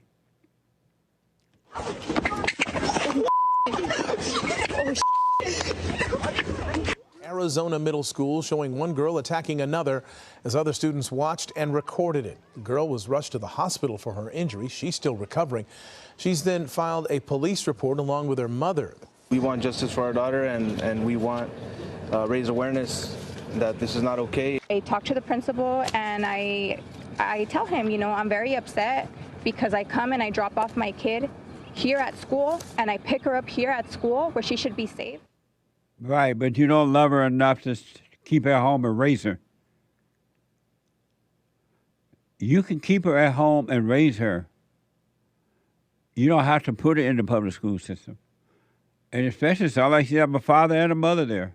I don't know if they're together or not, but all that, what you just heard, is just drama. They didn't care about their daughter. You're lying if you say you do, because you know these things are happening in the school, but you send your kids anyway. The Revolver is reporting Yet another day, yet another disturbing incident involving a black student attacking a white teacher. This is so common, it's not even funny. Attacking a white teacher. The scene was caught on a camera and has sparked outrage across the internet. Watch this from X. Viewer warning. You think that affected me any? Want me to hit you again? Want me to hit you again? I don't want it. You want me to hit you again? I don't want it. You want me to hit you again? My God. I told your dumb not those dumb blast off your face. And do I look like I care? What's wrong with you? What you gonna do? Still sit in that chair and use them? My granny, nigga, stop playing with me. What's wrong with you? Ain't nobody ever come and you just got slapped. Bitch, go back to teaching. That's soft ass. I can't blame the black kid because the white teachers know how these black children are today, and yet they go there to teach. Can you imagine a teacher, a grown man sitting there letting a dumb student slap him like that in front of the class too? You think I care? It's a female teacher. Wow. I thought it was a man teacher. It sounded like a man. A female teacher allowing this black person to slap him like that. Slap her like that. I can't blame the kid. The white people know how to, not all, but most of the black kids are today, and they go there to teach. And it's gonna get worse, because look around you, there's nothing to stop it. The teachers are not going to stop it. The school administrators are not going to stop it. The government is not going to stop it. The police hands have been tied. They can't stop it. White people can't stop it because they're afraid of saying no and speaking up. It's going to only get worse. Revolver is reporting that schools in America are becoming violent. Third world hellholes. Watch this from X.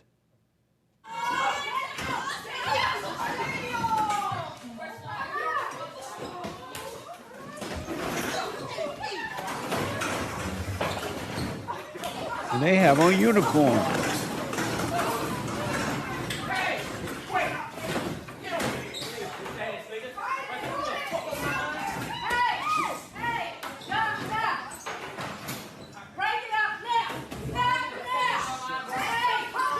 You gotta be careful, they're gonna knock you out.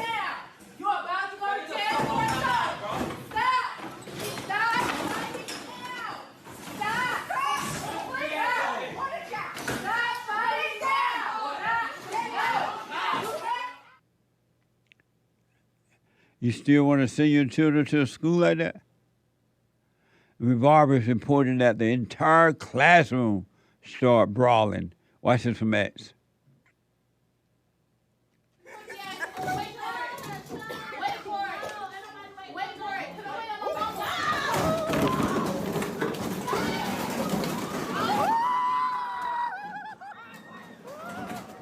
That's a fun day at school. Not reading and writing and arithmetic, but this is educational.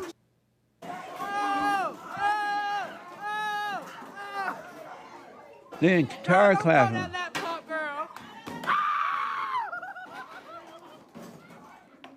Black is beautiful. This is black excellence. Black excellence. Black is beautiful. Don't you just want to be black? If ever we needed you, Lord, we need you now. Amazing, huh? So when these parents are on TV crying, oh, my poor baby, the teachers don't care. I went up to the school and I wanted to do the school to do anything. You should not feel anything about it at all for the parents because they're lying. They could have taken the kids out at homeschool or hooked up with some other homeschool or something. But they didn't want to be bothering no kids. I remember when they had the Chinese virus, the parents were ticked that the school even considered that the kids had to be home. What the? You mean I got to stay home and raise them? They became depressed. The parents did, some of them. Anxiety. The kids were in too much trouble. In this Chinese virus thing, we want to send the children back to school. We don't want no computer learning. And then they learned things about this that was happening at school they didn't know. They still want those school doors open. Parents don't love their children. Stop lying. These mothers do not love their children. Mothers don't have love. You can bank on that. And one last one, Revolver reported a kid was brutally attacked at Sebastian Middle School in Florida, a red state. She had her head beat against the floor while other students stood around barking bizarrely. Watch this from X.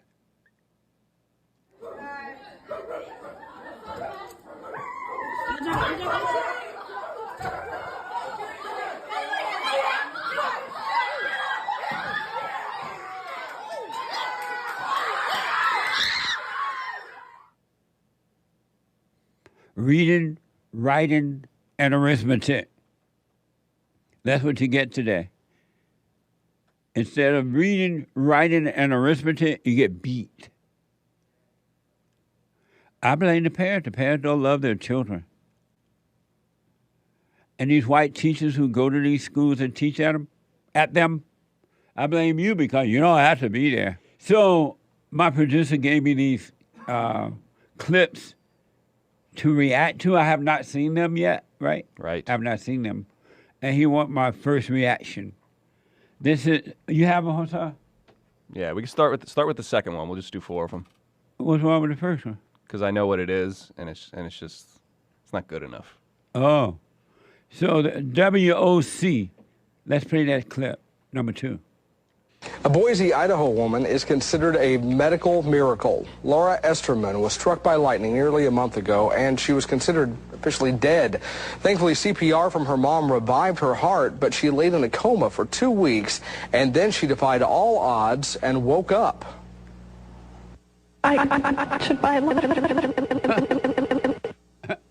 Why are you speaking like that? Well, obviously, there was a problem with that tape. She doesn't really sound like that. And she doesn't remember the accident, but the evidence is clear. I am so sorry. Laura's learning to walk again after the lightning burned her legs. And we'll have more on that story and hopefully get that tape fixed for you. So now we're not sure if she's still alive or not. Right. Oh, she got struck by lightning. Of course, that's funny. All right. I feel better about the JLP show now. Me too. I would never complain about how things are running after that. Like as if she got struck by lightning and she's still like... Right. Yeah. The lightning still on. She's just... Yeah. I was having an anxiety attack. I thought it was my fault. What a mess. And then this is clip number 3. Yeah. This is open. You said what? Chuck E. Cheese is open. How did you get that on there? I pressed this little circle right here. Is Chuck E. Cheese open? Chuck E. Cheese is open today from 11 a.m. to 9 p.m. Here are the hours for the rest of the week. Well, her mother can't lie to her and say Chuck E. Cheese is not open. She's so serious about it. I know. She's smarter than I am with the phone. She was able to at least know how to press it to ask a question. Nice. Is Chuck E. Cheese open? I know. That's cute. All right, next one. Amazing. Number 4, call her daddy. I was like, oh, he's so cute. And I think he had his bulldog on there. I was like, he has a dog. To me, if he had a dog, that meant he was responsible. You know what? He can take care of something other than himself. Yes. That's nice. And an animal lover means a gentle, kind of compassionate. Sometimes guys who are too charming and you find out like that's in the beginning it's great. Yeah. You're like, wow, yes. They're dazzling. But after a while, then they're trying to dazzle the waitress and dazzle this one and Well, dazzle it's also, that one. It's all performative. It's not good. You're like, Yeah. can you just be real? Okay.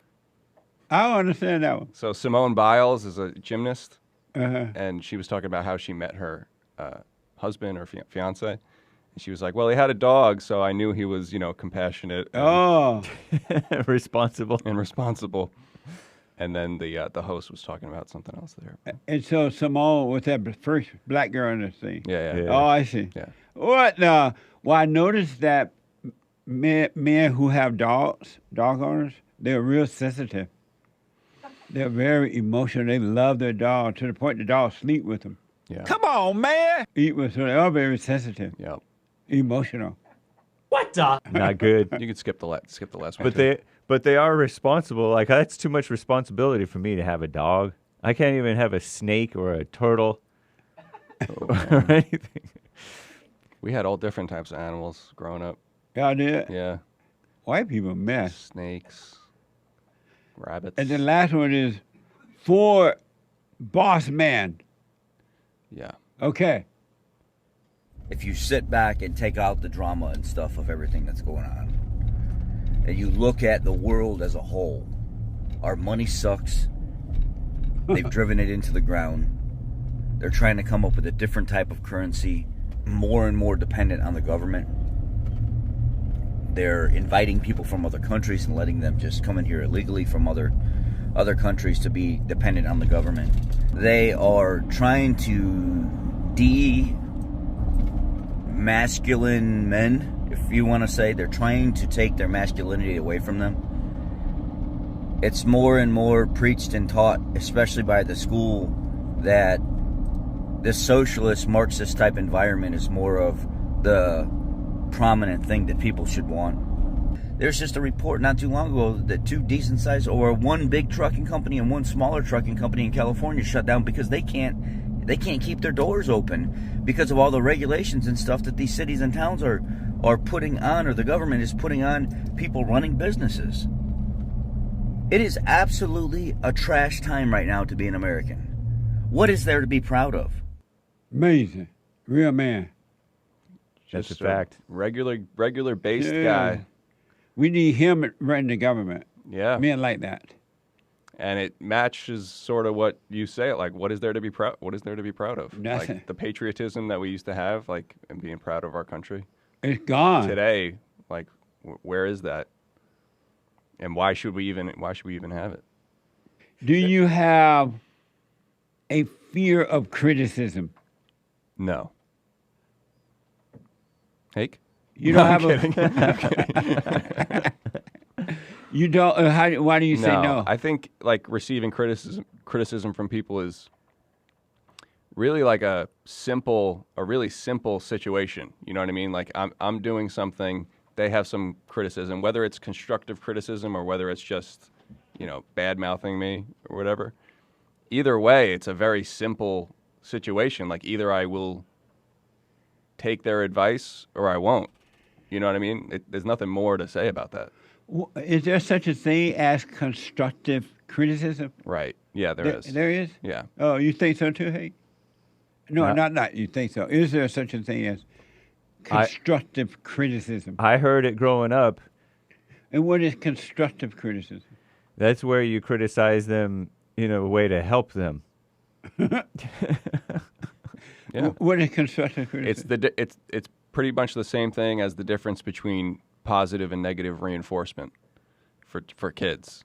So I know I've said this before on the show, but if your kid loses the keys to their new car or something, 16-year-old, a kid with a car, yeah, and you say don't be so forgetful,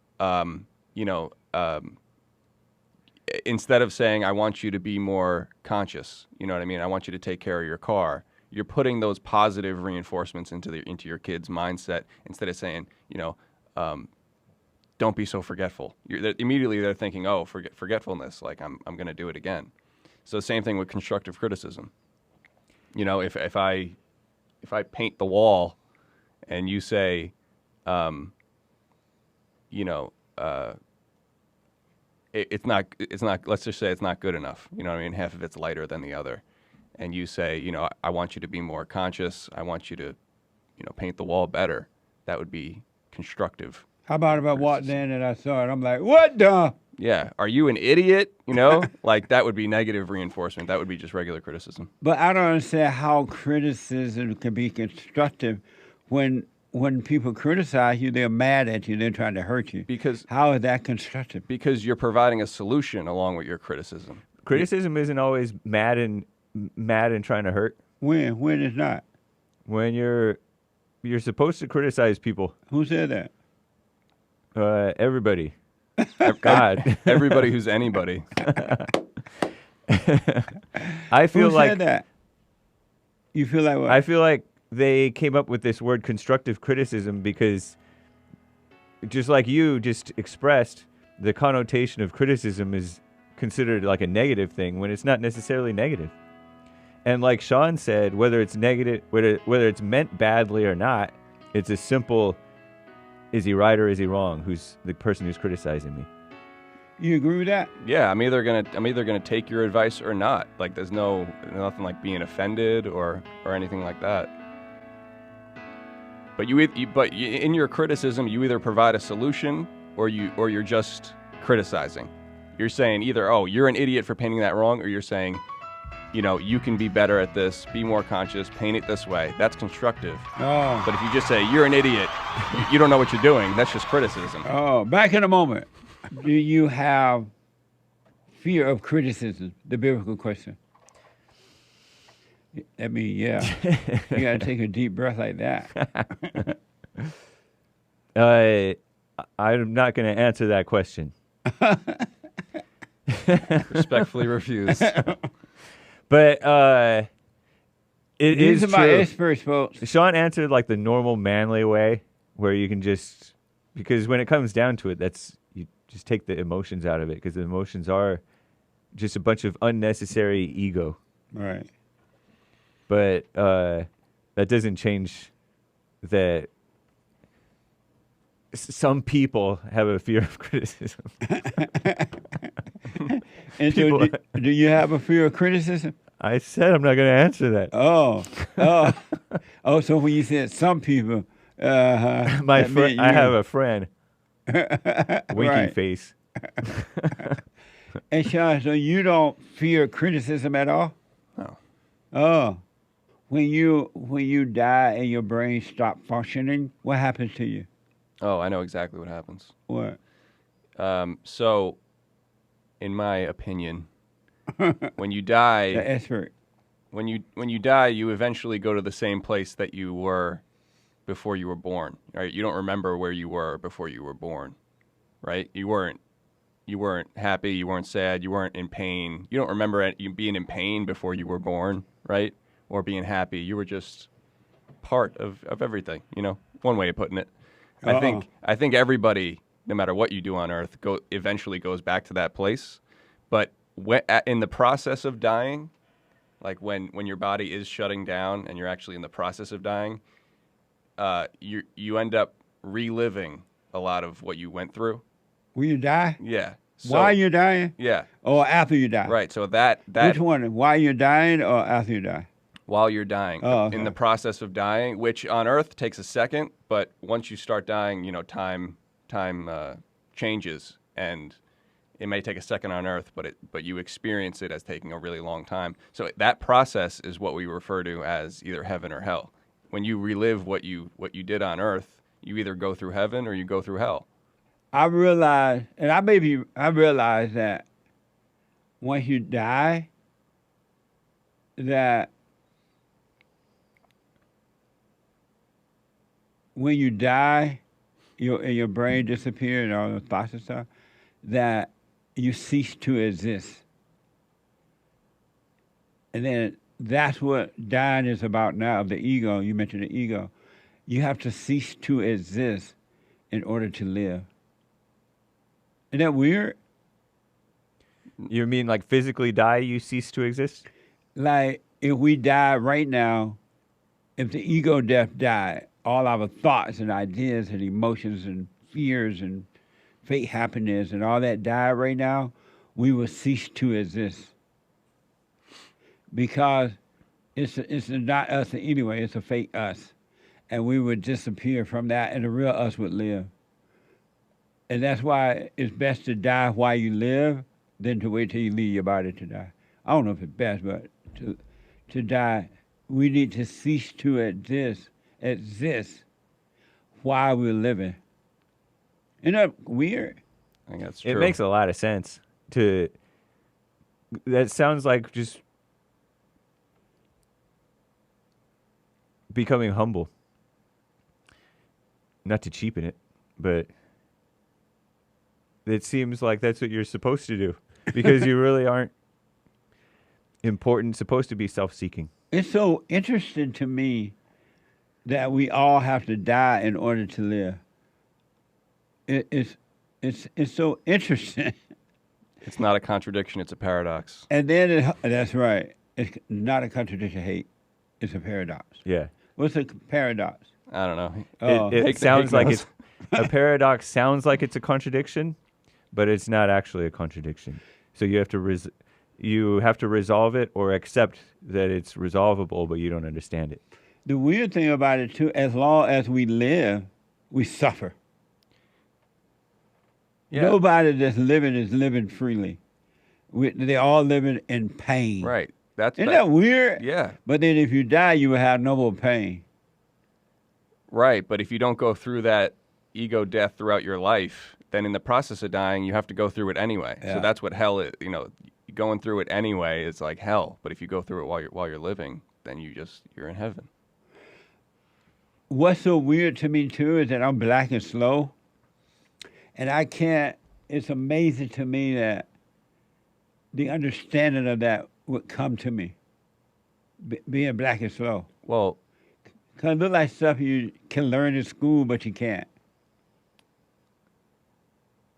What? Sometimes in church, you say something like, human beings are dumb. Right. You know? And obviously we have to use words, so sometimes you say that almost as if it's like a problem. Like, they should be smarter, you know? Right. But I don't think humans are dumb enough. That's true. They're too smart. Absolutely. And you could blame it on the internet or no, they were dumb before the internet. You could. If they had been smart, they would not have built the internet. You could even blame it on the Bible being spread across the world, being, what do they call that? The mass-produced or printed. Right, mass-produced press? or printed Bibles spread across the world. Because before that, in a town, the only person who had a written copy of the Bible was the priest or the heads of the town. Maybe. Or maybe a father in a house where they could afford it, But once everyone started reading the Bible, they didn't have to go through them anymore. Everyone just started misinterpreting it and saying what they thought about the Bible. Yeah. I didn't know that. Women reading the Bible. Oh, Lord. And this is a perfect example of why the students are out of control on these so-called universities and things like that. What a mess, huh? Here's an example of why the students are crazy. This is from the Citizen Free Press on X. This is a professor at Cornell being removed from Ann Coulter's speech. The professor is an illegal alien. Isn't that amazing? An illegal alien is a professor at a university in this country. Cornejo continued to shout remarks such as racist and put up middle fingers in response to many of Coulter's comments. Watch this from X. No, don't touch me. Don't touch me. Why am I under arrest? Do not touch me. Get off me. What's under what? Under what? For disorderly conduct. The fact that people leaders are working on this, I know this is university policy. Drag her out of there. Don't get a mule in a wagon. Do not touch me. I will get up. Do not touch me. Do not touch me. Get your hands off. But you're treating them like children. Did you have to be told? That's according to the report, that's an illegal alien, a so-called professor at a university in the United States of America. I told you the rhinos are no different. They haven't done anything about that. And you think that's bad? Watch this from the College Fix.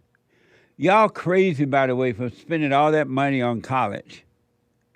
Something's wrong with you. Your kids are not being taught reading, writing, and arithmetic. And if they want to go to school, make them pay for it. Get a job and pay for it. Why waste your money on that? I'm just saying. And this is from the College Fix. A professor at the University of Albany can be heard screaming while police arrest her for disrupting a pro-life display on campus. Watch this from X.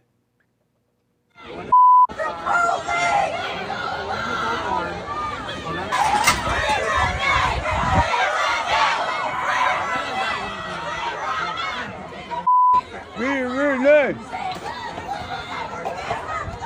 That's a so-called professor. That's the devil in her. That's Satan screaming.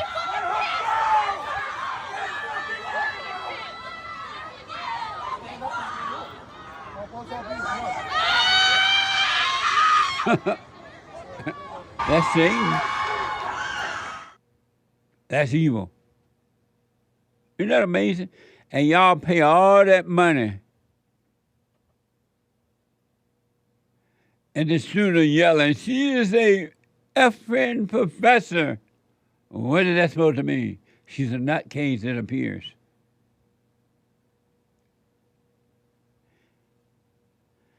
And when I saw this, I couldn't believe it. And I wonder if Google going to fire these people.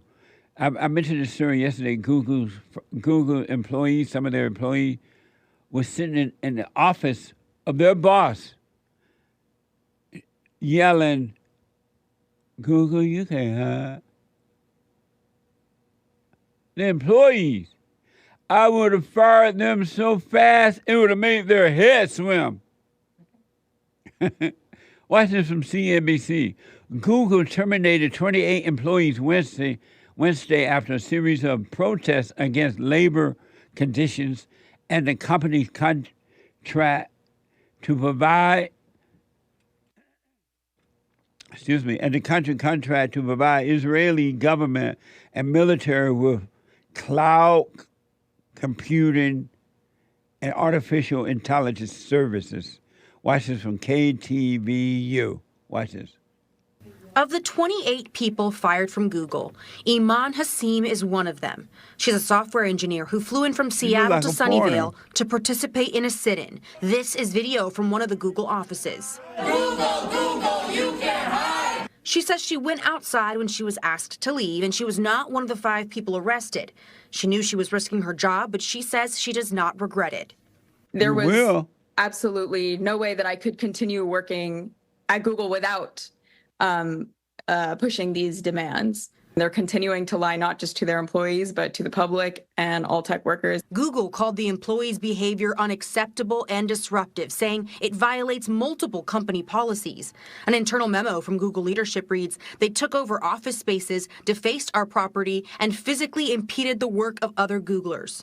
It has just been an absolute shame to be associated to the company's name while the company continues to avoid any accountability. Hassim says their goal, to double down on their demands with big tech. What the?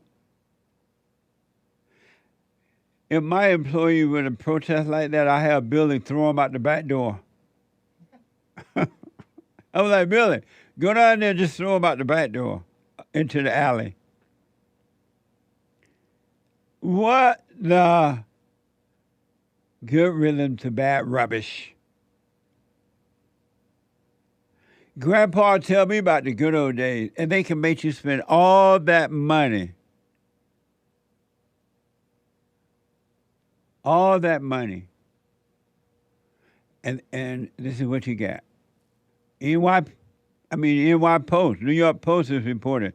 Hundreds of Columbia University students set up nearly 60 tents and shouted anti-Israel slogan on the campus main lawn on Wednesday.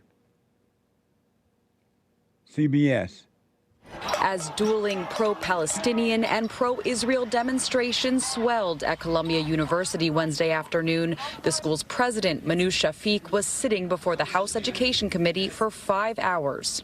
Anti-Semitism has no place on our campus. On campus Wednesday, the university gave students until 9 p.m. to disperse from an unsanctioned pro-Palestinian tent city which they erected or face suspension. While in front of the school's main entrance, students waved Palestinian flags, clashed with police, and lit small fires into the night. Columbia has shown over and over again that they don't care about student rights, they don't care about student voices, they don't care about student safety. Aiden Parisi says they were suspended for refusing to comply with a school investigation after demonstrating in support of Palestinians.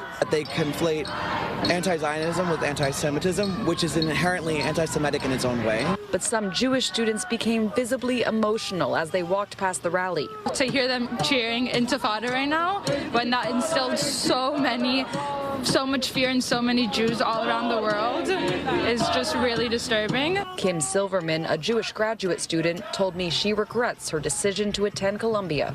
I'm scared to wear a Jewish star here. I've gotten very nasty anti-Semitic comments at me, and I just don't understand how this is accepted.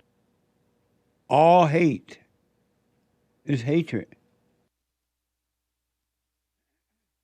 If you don't love all, you love none. And those students have no idea what they're doing or who is controlling them.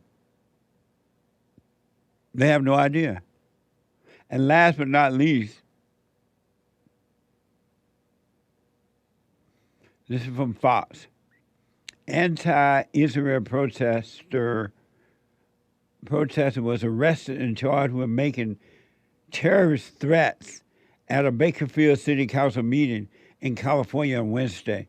Watch this from KGET. A woman arrested Wednesday after making threats to the city council was ordered to stay at least 500 yards away from City Hall in court today. Pro-Palestinian protester Ridi Patel is charged with 8 felony counts of threatening officials after tensions at Wednesday night's city council meeting when she made threatening comments to city council members. You guys want to criminalize us with metal detectors? We'll see you at your house. We'll murder you. Wow. Now she crying? She's like, I'll just play. I would get the thrill. A deputy public defender entered not guilty pleas on Patel's behalf to 8 counts of threatening a public official and 10 counts of making terroristic threats. Now she cried. She had time to think about it. She was like, I was just playing. I was just trying to get a thrill. What the? I didn't know y'all would put me in jail. I'm a foreigner. What the? It's all spiritual, a battle between good and evil. It's not physical. So I got one quick thing for the people who believe that the earth is flat. I have absolute proof.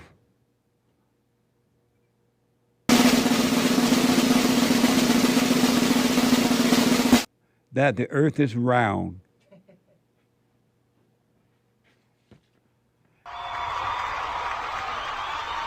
Now, if that don't prove it, I don't know what will. For those who can't see it, I have the earth in my hand, and it's turning. It's not going up and down. It's turning. And when the airplane is flying, it is flying around the earth. It's not going up and down the earth. You can't go up and down the earth. What the? You're going around it. I got proof. Come on, man. This is the earth ball. We got to say to that. Eat your heart out, Sean, my producer. Amazing.